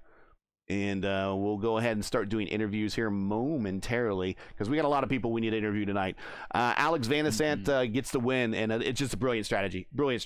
And it was a brilliant drive. And almost had an oopsie there at the end to give it away, but he still manages to get across the start-finish line. We'll talk to him about that oopsie when he gets into the interview room here in just a minute. Michael O'Brien is your Rookie of the Year. He is your Series champion, and he finishes on the second step of the podium. We will talk to him last before we get off the air here and give him all the time he wants to. And also, I know he is on the other side of the world, and it's I think it's the middle of the day where he's at. So we don't want to wait too long because I know he has other things to do, but we definitely want to give him as much time as he wants on the microphone. Byron Daly, brilliant run. He had a little help from a little contact between Bency and Johnson up at the front. We will see what the stewards are going to think about that. That might be now since they can't penalize here for the next race, there might be a time penalty or a lap penalty involved here. So I would say provisionally this is the unofficial standings right now as it stands. Christopher Hill, same strategy as Alex Van de Sant, finishes 6th. Matthew Redford in his inaugural run here, P7, great run for him. Cristobal Valenzuela, you saw him battling Redford right there at the end of a great P8. Christian Jasper, Jeff Groth, the teammates, very quietly a top 10 right there for that team.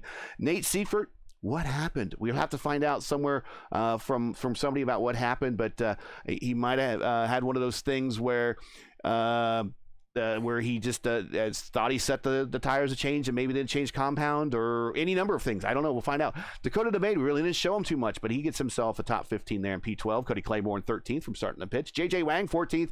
Rodrigo Munoz in 15th.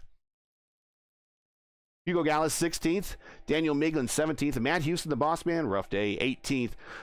Gavin Sanders 19th, 20th is Joshua Tucker, and 21st is Logan Spath, and that is rounding out the remainder of your field. Okay, so the first thing we want to do here is we'll bring the results back to the front page here. They said that they would update points as quickly as possible. Okay, got confirmation from Race Control, FBR Motorsports, which is Nate Seifert and Christopher Hill. They have clinched the team championship, so we're getting that from Race Control right now. Let's see.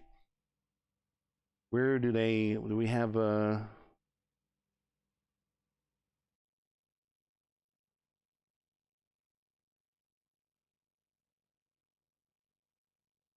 where do we see the final standings here? I'll let Race Control know to send me final standings.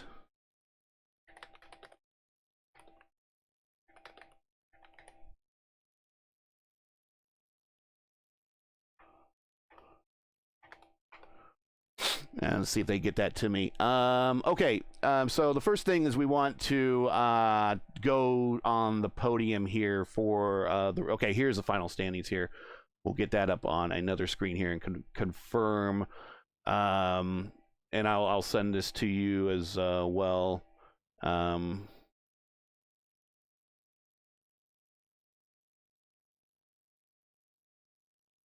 can... There we go. And so you can review those as well in case we have any questions in the interview room. But the final standings are in. Michael O'Brien is confirmed to be your winner of the season championship with 320 points. That included 1 win, 7 top 5s, 9 top 10s, 1 pole, and 9 starts. So he didn't start all. Well, that includes the drop week as well. So there's 1 drop week. Alex Van der Sant steps up 2 spots out of this race. So he goes from 4th to 2nd, 277 points, finishes 5 above Nicholas Johnston, who finishes 3rd at 272 points. And 1 point. Nicholas Johnson finishes 1 point ahead of defending champ Nate Seifert, who finishes 4th with 271 points. So your winner, series champion, Michael O'Brien, 320. Alex Van der Sant with 277. Nicholas Johnson with 272. And Nate Seifert with 271. Christopher Hill rounds out the top 5 with 222, and he's in a tie with Caleb Bency. And I believe the tiebreaker is, it shows at least here in the standings, the tiebreaker is going to Hill in that case. But Hill gains 3 spots in the standings to finish in the 5th spot there. Alex gains 2, Nate loses 2, Gavin gains 1. Caleb Bency actually gains 2 after having even a rough day. But the 2 guys that didn't make the race lost the most, of course. That's Principal Dan and Matthew Short. So that is and Byron Daly snuck into the top 10 too with his effort. He's now into the P10. He moved up a spot. So, and he's also doesn't have any teammates. And I wonder if he's going to have a teammate next season. I bet you he does. All right, so let's get to the interview room and let's speak to that man if he's in there. And there he is, Byron Day. I was going to bring him down here. Hey, Byron, you're in the booth with Gary and Steven.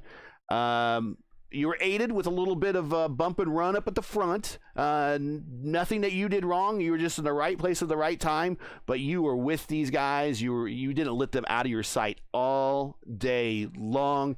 Tell us about your run. What were the conditions like out there, and how much fun were you having? Yeah, it was a good time. Honestly, I thought I had an okay race. Like, it's one of those things that I kind of wish I had a little bit more pace. But these guys are fast, and it makes it difficult. Coming there with old tire or newer tires, just with not enough clean air to really do anything with them. So that little incident there. I mean, I've been there before, had that happen too. It's like it's one of those things that like you got to make a move sometimes when you get there, and some guys make it really hard, and some guys kind of give you a little room and things happen. So in this case, I was the beneficiary. So I am pretty fine with okay. I'm pretty okay with that. So, yeah, it was a good year. I mean, or season. Try again next time. Steven? Yeah, no doubt about it. Spectacular way to end the season here. And me personally, I remember watching you in the old NASCAR World Championship Series back in the day, and it's fantastic to see you made the transition over to IndyCars, and you've done it really well, I would say. It looks like you've been having a great time here. What would you say is like the thing you love most about driving these cars?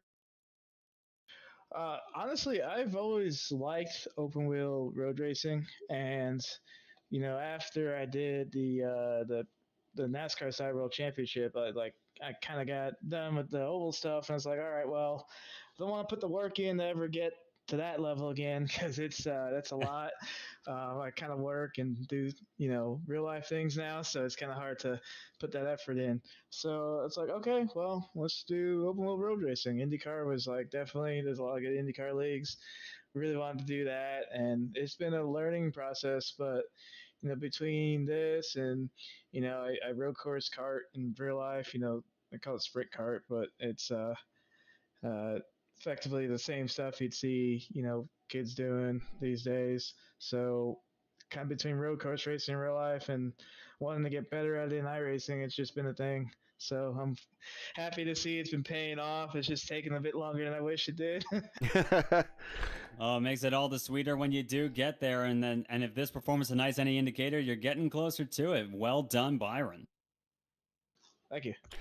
You did this kind of all by yourself for the most part. You were an independent, didn't have any teammates. I got a feeling now, working your way onto the podium twice this season, and you snuck into the top 10 in points here at the end. I don't know if you noticed that, that you're going to be probably getting some offers to be a teammate. Are you looking for a teammate, or do you prefer staying solo?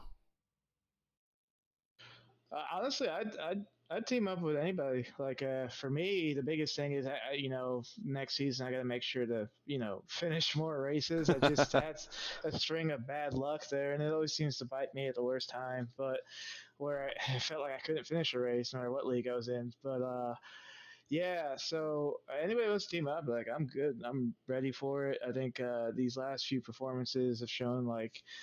On my day I can run really well. It's just now I got to make my day more often. So I think there's room to go for a team's championship for sure. So we'll see what happens. See if anybody wants to make that happen. There you go, team owners. I just set it up for you. Now you have to knock them down. Okay.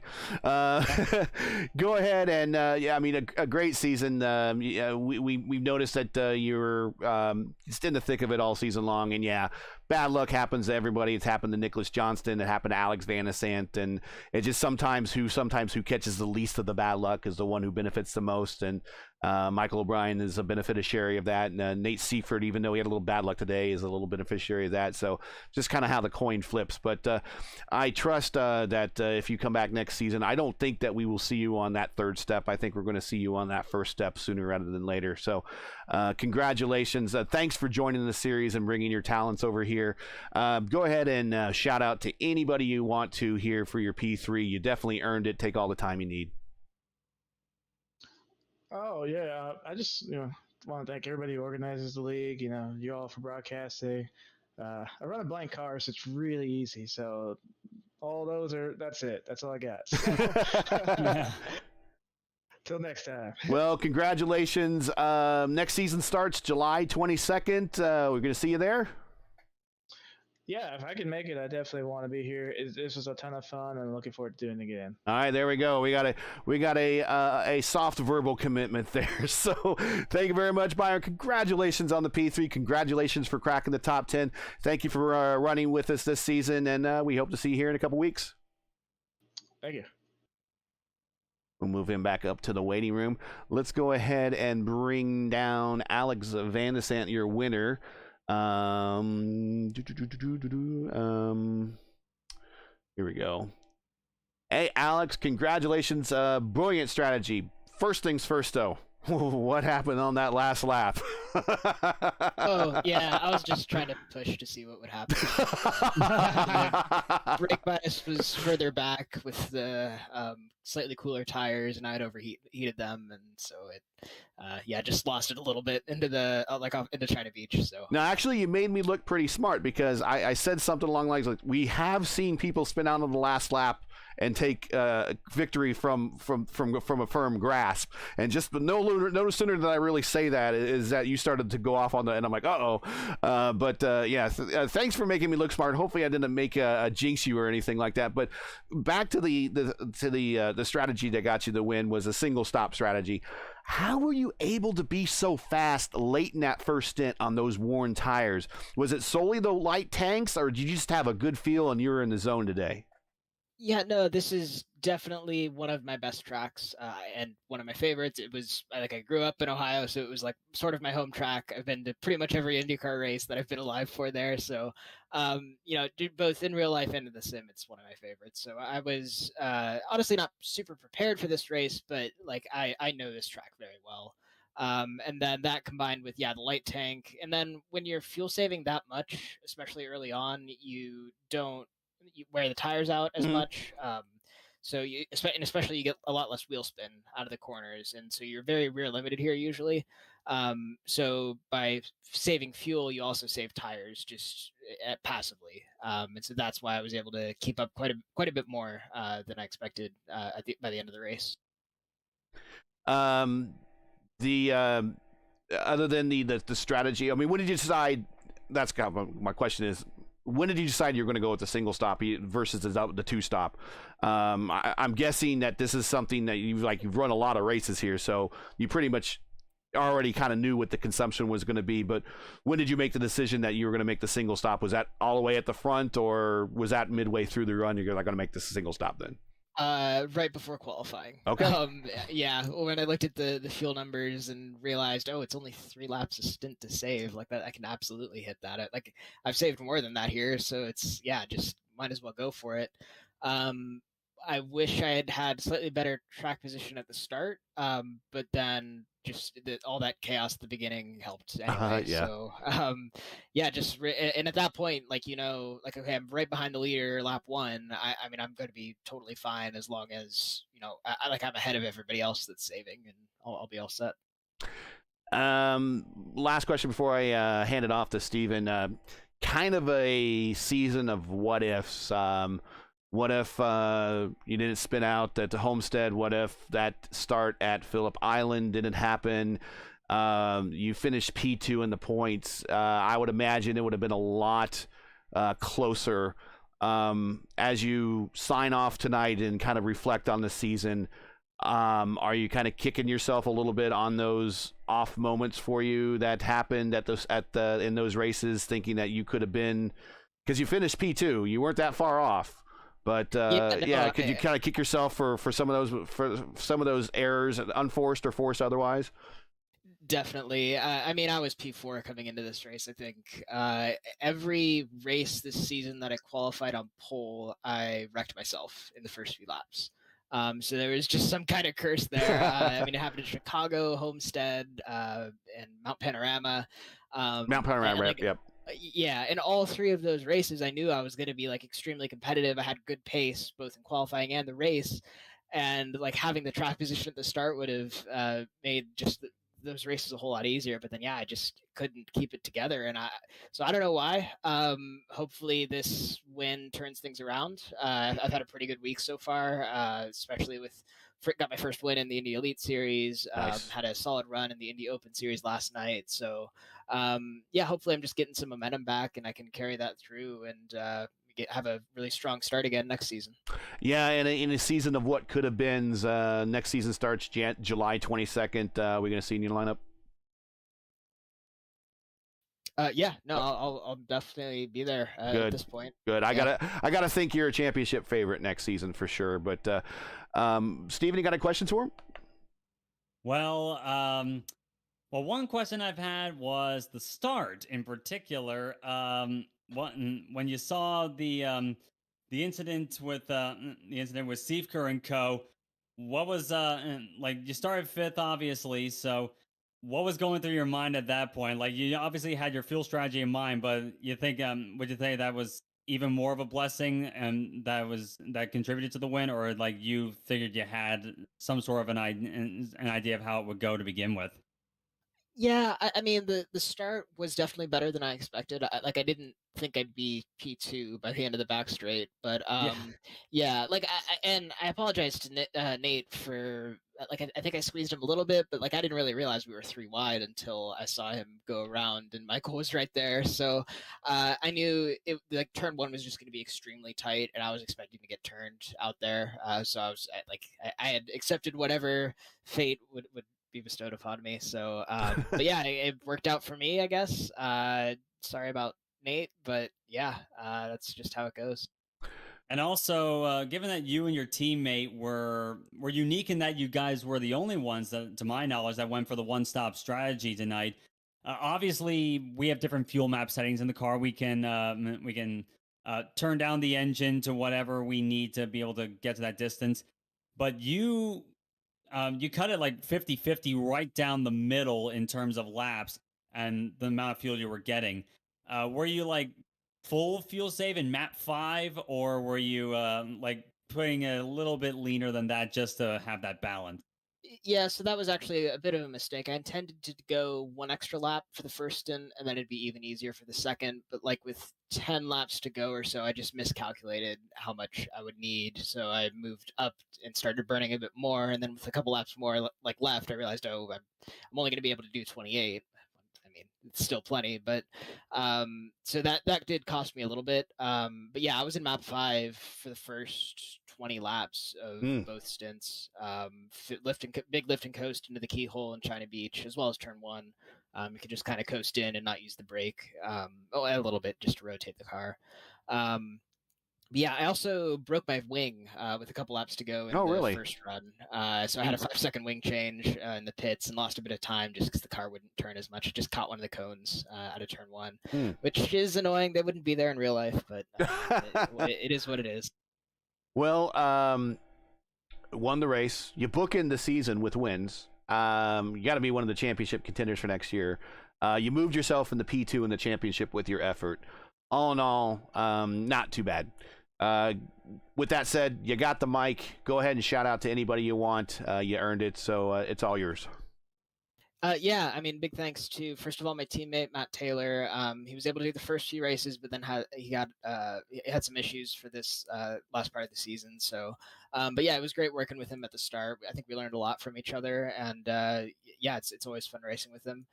Big shout out to Raceverse for broadcasting and sponsoring and really running this series. It's been really fun to have in such super competitive series, and that's just so consistently competitive too. And then thanks to my usual sponsors, 4D Sim Racing, Happy Trails Chili Company, and yeah, thanks to you guys for putting on a good show. Oh, it's always our pleasure, and great seeing you run. Well, we're going to see you next week, next season. I'm sure you and I will talk before then, but congratulations on the win. Congratulations finishing the season out strong, and go enjoy it. Thanks, guys. All right, let's go ahead and bring down the team championships. This is FBR Motorsports. We'll bring them both down here. That's Christopher Hill, and then we'll get a chance to actually ask Nate Siefker what happened in that pit stop. But let's go ahead and bring them both down here. I don't know if they know I'm bringing them both down, but I see them both there. I might as well bring them both down. So we'll bring down Christopher Hill. There's Christopher Hill, and we're going to bring down Nate too. So we're going to bring down Nate. Okay, we got both Nate and Chris here. These are your team champions. Yeah, we go together. Cool. Yeah, your FBR Motor. Well, I saw you both in there. I figured one of you would at least be there, but since both of you were hanging out, I bring you both in. FBR Motorsports is your team champion for this season. Congratulations. Before we get into your races, I know that you guys kind of made up your team at the start of this season. It seems like a pretty good pairing has paid off. Tell us about your pairing, how well you guys have worked together, things you've learned, and what might we see you pair up again next season. Go ahead, Chris. We've kind of talked the least because Nate's been here too many times. So, Chris, we'll go ahead and let you lead off and share the mic here a little bit. Go ahead. Yeah, I mean it's been a good pairing. We've Nate's been helping me figure out this car, which has been the big struggle for me. I mean, definitely trying to get up to speed with it against the best in this car in here, and he's been helping me out a bunch with that. And as the season's gone on, it's got better and better results and all that kind of stuff. So definitely enjoy working with him, and he's talking strategy and just everything else that we go through. And yeah, really happy to pull off a championship on that side of it. I mean, I'm also surprised that I somehow ended up P5 too for the season. So it was looking pretty grim there early in the season. I was looking at like something in the double digits there, and by the end here, we kind of started figuring the car out and having a little bit better runs. So yeah, it's been a good partnership, a lot of fun. Nate, no repeat championship, but you got the team championship. Any solace? I mean, yeah, the first half of the year wasn't the season. We could have definitely done better, but Chris overall kept us in it, at least on the team side for sure. So yeah, Chris alluded to it. Yeah, we worked a little bit on improving the racecraft and the qualifying craft on his side, and on my side, I always need a little work on the strategy. Chris will suggest a strategy, and when we were on the grid, and I'm like, I'm gonna go different. And then I realized halfway through the race that Chris's strategy is actually the quicker strategy. So the one race that I followed it, I did really well. So yeah, I think that's a partnership that we'll learn what we need to build off each other. I think I have no problem with running with Chris next season for sure. We got a little bit of a wait, but in that wait we can refine what we need to. We got 3 months that we can tweak on things, work on what we need to work on overall, and hopefully have both of us in the drivers' championship fight the entire season. Yeah, you can expand the operation a little bit, join some other leagues, and get some extra reps in. Real quick, Steven, got any questions for them from the team point of view? Well, overall, as you said before, obviously I'm the guy that they brought in fairly late to the going here, but obviously you mentioned your team, like you yourself, Nate, had some struggles earlier on this season. What was it that really brought it back to you? And you guys did not take anything away from Chris. Obviously, he did fantastic this season, but the team championship is 2 drivers, of course. So, what was it that you think that brought you back into the game? I think Chris. Go ahead, Chris. Yeah. Yeah. Oh, So, the teammate was really the one that helped you out through that one. Yeah, go. I wasn't sure. I was just kind of directing who wants to answer that first. Nate, were you wanting Chris to answer that one first? I was gonna say I was actually going to speak first. Actually, Okay, go ahead. I think Chris is definitely, when I faltered, Chris definitely picked up the slack on my end, and then when Chris has had issues, it's been vice versa. Miami, I think, was our first race where we both confidently were at the level we needed to be at, and I think we learned from that a lot. There was some races where we didn't, one of us was having a good race and one of us was just not there. So we learned a lot through the season. Miami was a big point, I think, even though the last 2 races of the season were terrible on my side. These last 2 races were really strong on Chris, getting on the podium at Chicago, making the one-stop work to get finished P6 here tonight.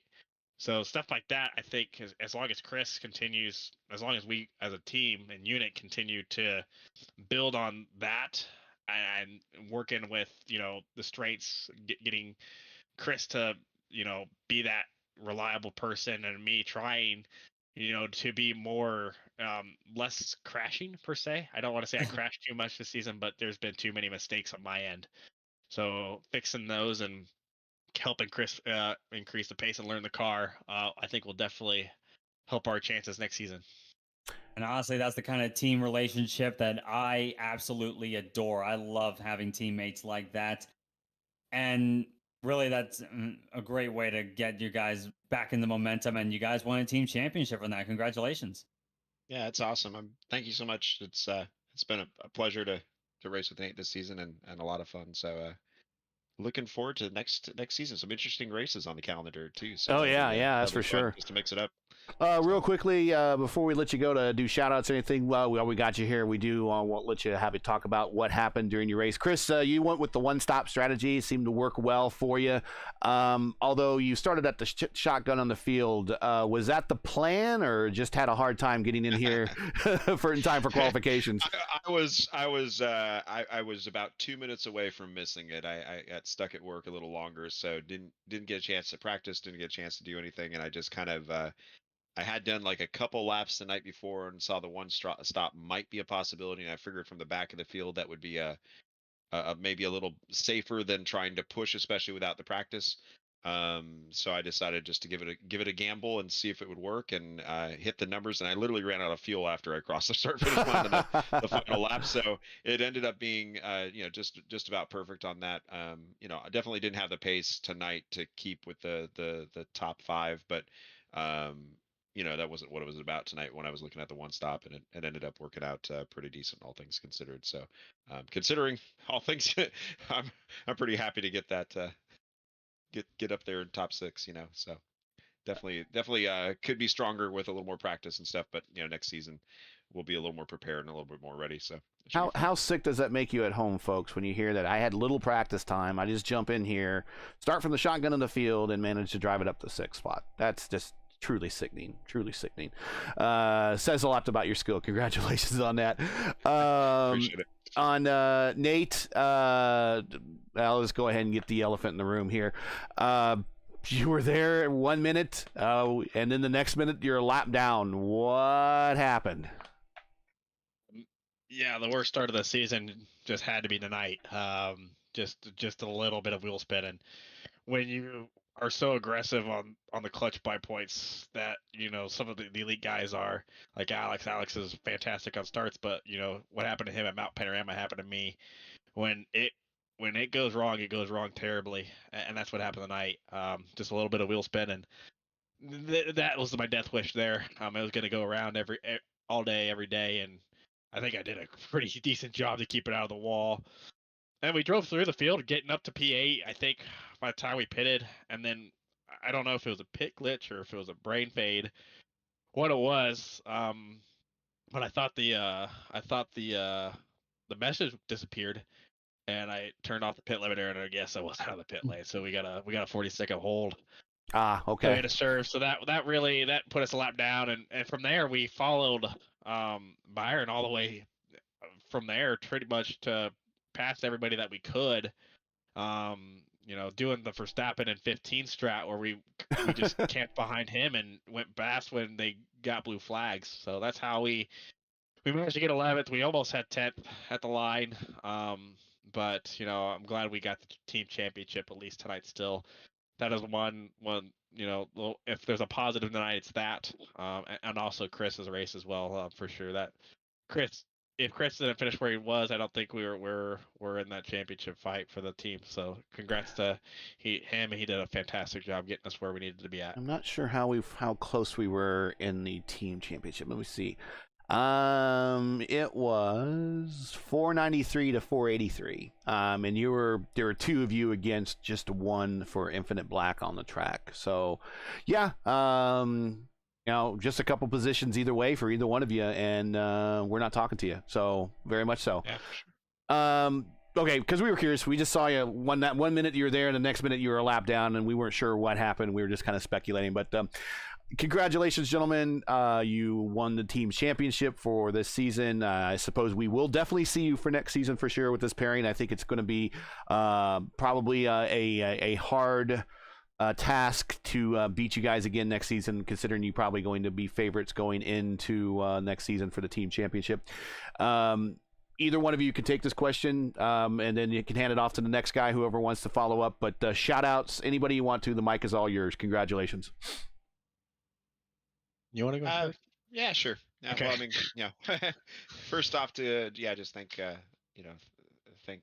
for putting on the league and stuff for Matt and everybody for putting on the league. It's been a lot of fun kind of transitioning into the IndyCar from the GT cars and stuff like that. And I really enjoy the competition. Been tough competition every week. I always want to thank my wife Susanna for supporting me with my sim racing efforts and such. And I do want to mention my company just for its precision racing instruction, which I mainly coach in the real world, but I also do some sim stuff too. And anybody's looking to get a little quicker or get tuned up or anything like that, you can reach out to me either Instagram, Facebook, or anything along those lines, or even through Discord if you have connection and such. Otherwise, yeah, thanks for putting on the broadcast. It's always fun to share it with family and friends, and looking forward to the next go round. So, yeah. Nate.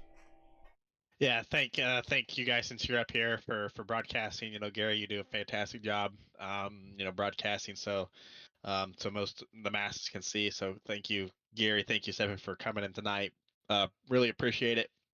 I want to thank everybody from the league aspect. So all the drivers, the admin staff. It's a great group of people to be with. This is my second full season, and it feels just like home. That's an awesome feeling when you can be in a league and it feels, when you can just hang out on Discord and it can be, no stress, nothing like that. So that's pretty awesome feeling to have with them. And I want to thank, most importantly, the Midwest Kidney Warriors and Shane. First off, April is Donate Life Month. So basically it's organ donor month essentially. So it's important. The whole goal of the month is to get people to sign up to be organ donors, which is our whole mission, really, at Midwest Kidney Warriors. So the fact we get a talk in April is a positive, at least. So check it out, donatelife.net as that website as well. And then also check out, Midwest Kidney Warriors. We have a great whole bunch of people. It's a great support group, and also people just looking, for that glimmer of hope. People that, are trying their best to find an organ donor that helps them, make their lives better. So it's a real privilege to get Shane on board for the title sponsorship this season. Yeah, sure, we couldn't defend the drivers' championship, but we retained. We went back to back with the team, so that's one positive.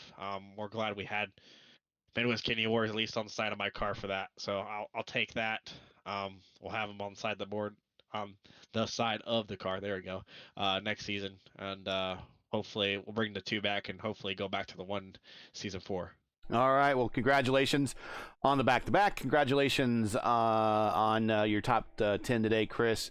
Congratulations all around, guys. So go celebrate, and we will catch you here July 22nd, hopefully in the starting lineup at Le Mans. Sounds great. Appreciate it. Have a good. All right. So now the champ's been waiting. I've been getting messages. The champ's been waiting. So we're gonna bring down the champ here in just a second. And we'll get him in the interview. We're gonna do something that I normally don't do here, and we'll go ahead and do the be right back bit here real quick.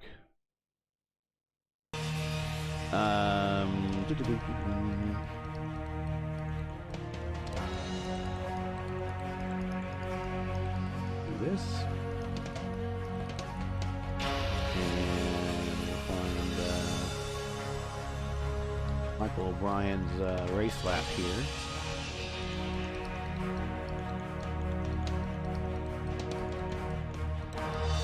See if we can't get. Here we go.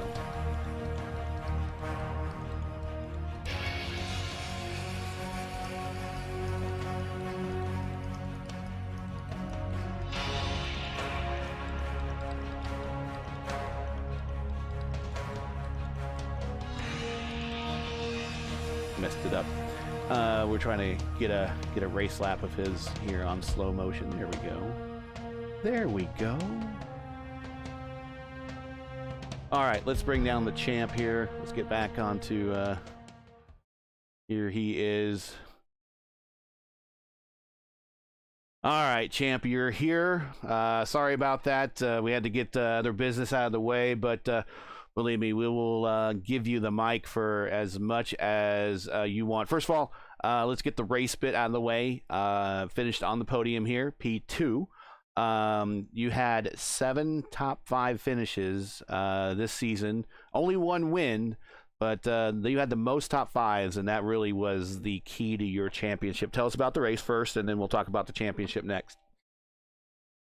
Yeah, I wasn't expecting too much in this race actually. I like the track, but I've never been super fast. Early on, Nick was just too fast. I couldn't keep up, so I figured I'd switch to something a bit different on the strategy, try and get a bit of an undercut or something, and that worked a lot better than I thought it would. I don't know if something happened to Nick or not, but that was good. I was settling in nicely in the second stint, and then I realized Alex was doing the 1 stop, and that was going to make life pretty difficult. Steven, you got any questions? Well, for this one, it certainly was a race of many different strategies here, and you pulled one that I had questions about when I first saw when you were coming in, but the more and more I saw it, the more and more I found out it was working in your favor. Of course, Van de Sant obviously pulled off that amazing fuel save run there. Do you think you possibly would have had something for him in the final laps? I got held up a little bit in traffic here and there, but no, his pace, even saving fuel, was crazy, especially on those reds, making them last that long. It's really impressive. Oh, no doubt about that. And the start of that race as well, that was certainly a bit hair-raising now, wasn't it? 3 wide, turn 1 in Mid-Ohio is an adventure. But I was always going to send it in.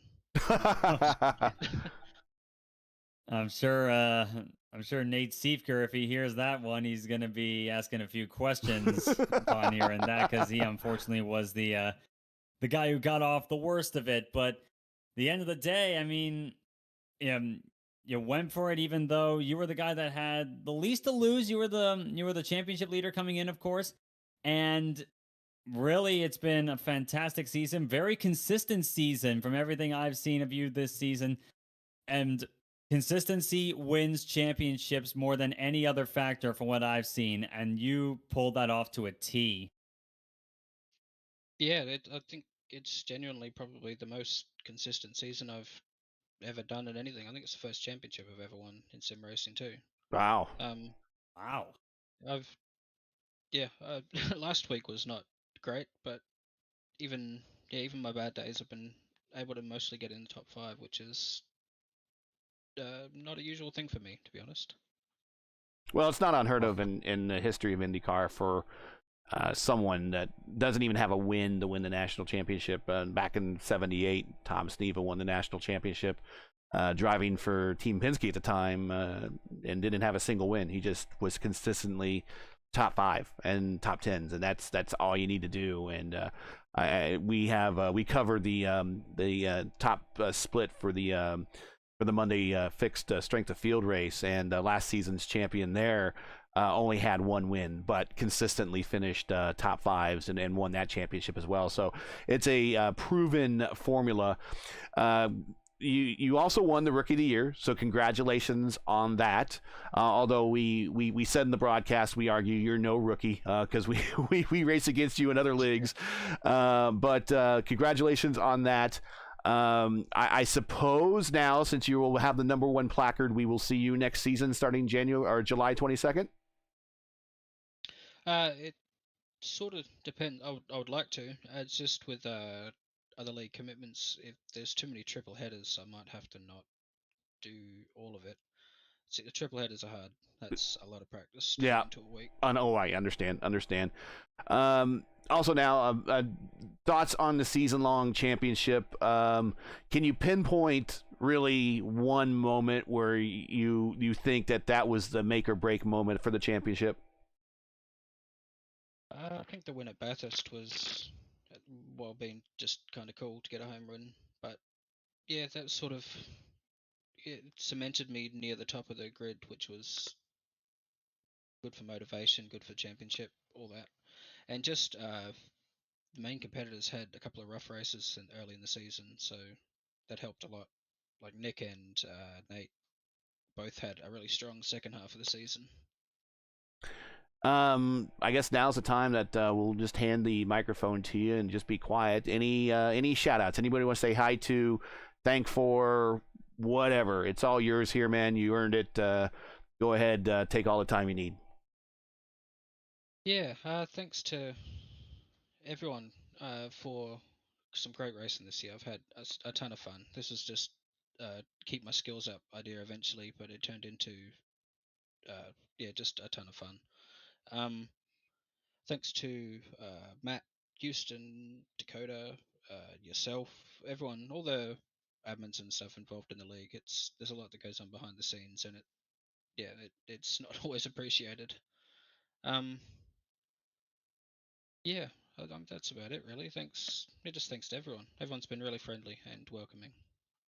Well, once again, that final stat line: 1 win, 7 top 5s, 9 top 10s, 1 pole. Me, I kind of look at the stats as a baseball guy. I don't know if, obviously I'm talking to someone who's not in America, but talking baseball, I always like the extra stats, like on base percentage and stuff. It kind of tells you how often that you get runners in scoring positions and how, that type of thing. More runners you have in scoring positions, the more runs you score, the more games you win. So the one stat that really sticks out to me on your stat line here is only 25 incidents. 25 incidents over 9 or 10 races. That you were 25 less than P2. You were 40 or so less than P3. You were 7 or so less than P4. I mean, that definitely, I think, the more that you have the car in one piece, the more you don't have to make those stops to replace that front wing that costs you track position, the more time you can spend on the racetrack, and you're just passing those people that made those mistakes that were ahead of you. I think that's pretty key. So only 25 incidents the entire season. So congratulations on that. And just to remind people at home, in seasons past, we had the fast repair. This was no fast repair this year. If you lost it and you dented that the suspension, you were done unless it could get repaired. And sometimes, even though the game would repair it, it still wasn't right. But 25 incidences, I think, says a lot. So that's the big thing. So congrats on that. Is just keeping it clean and clean racing of those around you. Congratulations for P1. I hope that we will see you again next season. I think you should definitely come back. You got to defend that championship. Don't do a Nigel Mansell on us and then win and leave on us or something like that. Can't do that. But congratulations on the Rookie of the Year. You did everything but the team championship. I guess that's the next box to check for next season. So I hear Byron Daly is looking for a teammate. So maybe there. I don't know. That seems like an awfully big pairing right there if you get you two together. But I'm not going to play matchmaker. I'll just throw it out there. But congratulations, man. I just don't know what to say. Just great effort, and you earned every bit of it. Thanks so much. Yeah, I'd really love to come back and defend next season, so I will try and make that happen. All right, well, maybe with Byron. Well, I would say DM him now because he's already talked and he already said that he's looking for teammates, so he might already have multiple DMs by this point in time. We'll see. But we realize in your neck of the woods it's an entirely different time, so we'll let you go so you can carry on with the rest of your day. Congratulations for P1, Michael O'Brien, you're champion of the Midwest Kingdom Warriors Formula Indy Series, which is our third season, but season 1, 2022 overall. Thank you so much. All right. Now it comes time down to our closing thoughts, but we didn't really get a chance to talk too much about it in the race itself because there's just wall-to-wall action, man. Just everything was out there. Let's talk about the season for the schedule for next season, and then we'll just get on out of here. We've already kind of talked about Le Mans. We've seen IndyCars at Imola in this series before. That was an interesting race. How about this European swing that they're going to be doing? Le Mans, Imola, Nürburgring, Spa, Silverstone, Brands Hatch. What are your thoughts about those? Are traditional. Le Mans not a Formula One course, but 5 of those 6 are. What do you think about IndyCars at those particular tracks? Well, if you want to be technical about it, Le Mans did host a Formula One race in 1967. True, it was true. On the Bugatti circuit, which is a lot more boring in my humble opinion. But they did run it there. But the European swing for half of the season, it takes us to a lot of really classic and a lot of fun and fast tracks that I think in a lot of cases are going to put on some great racing as well. It's a lot of tracks that drivers really, really enjoy to drive on, and those usually give some good chances for some great racing. Spa is probably the best example out of all of them, perhaps. It's certainly the most notable for a lot of reasons. Silverstone is also like that as well. Brands Hatch may be a bit more difficult. It's a lot more of a technical circuit, but it also throws them that challenge. It's kind of, I guess you could kind of call it the British version of Mid-Ohio in some ways in terms of driving style. Yeah. Imola, of course, no stranger to really high speeds and really fast, close racing. Nürburgring GP, another really technical one, but also one that can really bring out some good battles here and there as well. Nürburgring can certainly mix it up with the best of there. And then, of course, there's the Circuit de la Sarthe, the big wild card to start off the season, I think. That one in particular is going to be a really, really unique way to start the season. I think everyone, myself included, is going to be looking forward to see how that one plays out. I would imagine that's one course you do not want to run out of fuel on. Certainly not. 8.5 mile circuit. You missed your pit stop there. Good luck saving fuel for that long. Yeah, I got to limp that one back. The North American swing to wrap up the season, the final 6 there. Detroit on Belle Isle, the Super Speedway at Michigan, Road Atlanta, VIR, Daytona Road Course, and hopefully the new scan of the Indianapolis Road Course on the new, more contemporary used Grand Prix layout. Well, Detroit is a big welcome back home in many ways, and it can, as we all know, when it comes to pretty much every street circuit on the iRacing service, Belle Isle, of course, Long Beach, and now the Chicago street circuit, it is a track that is completely unforgiving. It is that one race where you cannot make any sort of major error or else you are done. Michigan, of course, the only super speedway we're going to, the only oval track. That is a nice little shake-up there. And, of course, Michigan, of course, home to one of the Triple Crown events of IndyCar's history. So it's always fun to go back there. And the racing there has been very good the times I've raced there and been commentating as well.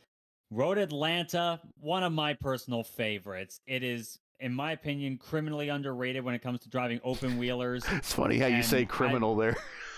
Yeah, since the Whittington brothers used to own the place. Touche, my friend, touche. Yeah, if you don't know, they used the backstretch to land airplanes that had shipments that you wouldn't want to land at a regular airport. Let's put it that way. But continue. Indeed, very good pun. We come up there, but Road Atlanta, a amazingly fun, fast-flowing track, and the races I've done there in cars like the Pro Mazda, the IndyCar, Formula 1, I've even raced there before. It is a hair-raising ride, and it is a lot of fun, and the racing there can be legitimately awesome. VIR next up, America's Nürburgring, as some people call it, our own little version of the Green Hell. It is another really fast and flowing one, but even more unforgiving than Road Atlanta can be. And the big reason I see are those massive curbs. It is a challenge to race there, but it is fun when you get it right. Daytona Road Course for the second to last race. We've seen, of course, that Daytona Road Course is no stranger to Indy cars on the iRacing service. There is a lot of fun to be had there, both in sports cars, which is its usual domain, and, of course, open wheelers. You can make a lot of stuff work there. The racing can be insanely close and intense.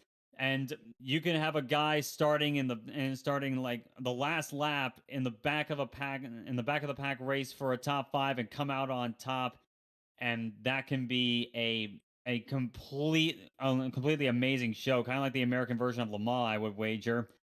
And then we come to Indianapolis, and as much as I personally have had good experiences on the old Indianapolis road course, it has been long overdue to see the Indianapolis road course that we see nowadays, and we would love dearly to see that. We are so begging and pleading with the iRacing gods that we see the new road course and we see these guys test their mettle there, and it'd be a fantastic place for the season finale.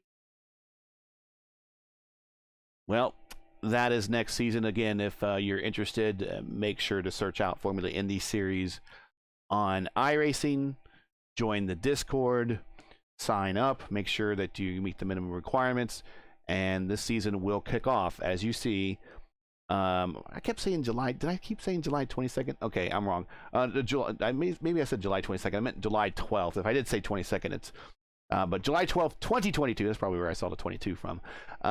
Same bat time, same bat channel, where we'll do that. We'll be starting same time as we always do. So it's always going to be Tuesday nights. You're going to get your drop week, no fixed repair, no fast repairs, fixed setups provided by the league, and a $200 plus prize pool. If that's something that interests you, make sure to search and sign up here before July 12th. Wow. I think that's about it. Sincerely, from the bottom of my heart, folks, thank you very much for making us a part of your Tuesday night. Can't tell you how much it means to me to have you guys join us, take time out of your busy schedules, doing whatever it is with your family, that your valuable time there, away from work, friends, family, whatever. Whether you're watching this as a fan or watching this to support a friend that's in the race, we thank you very much. I can't tell you how much we really appreciate that. And if you could do me a solid, just go ahead and do what the graphic shows here. Go ahead, click the thumbs up for us, and that would be a huge help. And also the other thing is, we're going to do this again next season, so make sure that you click the subscribe button, hit the bell. We'll talk about that a number of times before we get on out of here. So that's it for tonight. I'm not going to start the music quite yet because I got a lot of thank yous, and I'll probably run the music out before we get to the end, and I don't want to do that. So that's it for tonight. Once again, your podium from Mid-Ohio for the Mid-Ohio Midwest Kidney Warriors Grand Prix is Alex Vanistant, Michael O'Brien, and Byron Daly. Your team championships is FBR Motorsports, which consists of Christopher Hill and Nate Siefker. Your rookie of the year is Byron Daly, your champion, and your champion is Byron Daly. Excuse me, Byron Daly. Michael Your rookie of the year is Michael O'Brien. I'm looking at Byron Daly's name right now. Your champion, your rookie of the year is Michael O'Brien, and your champion is Michael O'Brien. Byron Daly might be the champion next year. We don't know. We're playing matchmaker for him. We'll see. But that is it. Join Steven and myself once again Tuesday, July 12th, 2022, as we kick off Season 2 of 2022 of the Race First Formula Indy Series, as the series will open at Le Mans. Start time is always 9 p.m. Eastern Time. Ring the bell. Mark your calendars down. That's Tuesday night, July 12th at 9 p.m. Eastern Time right here on YouTube at youtube.com/RaceFirst. Now, as you know, the YouTube algorithm game's not easy, so please help support RaceFirst with the weekly grind.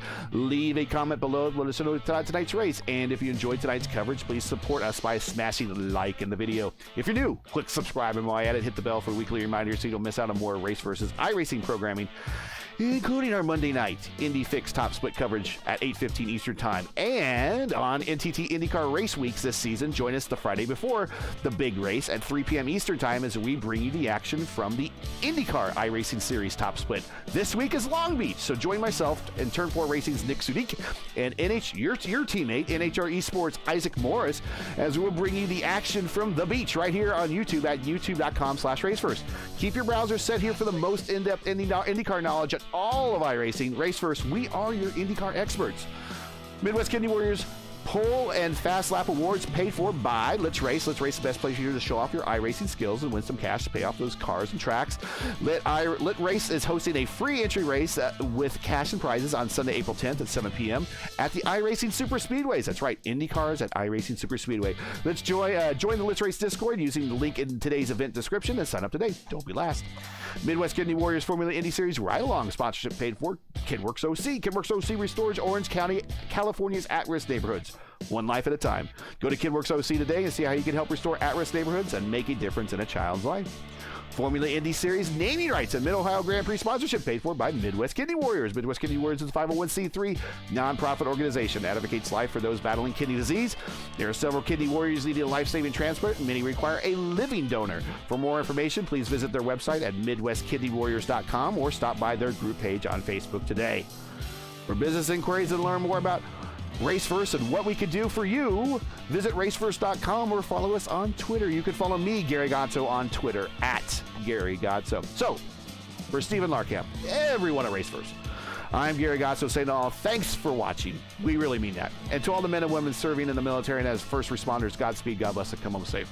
Once again, congratulations to our season drivers champion, Michael O'Brien, the team champions, the FBR Motorsports team, and our sincerest thanks to the Midwest Kidney Warriors organization for their season-long support. And as always, thank you at home or wherever you may be watching. Thank you very much. Catch us again July 12th, 2022 as we kick off the next season of the Race First Formula Indy Series.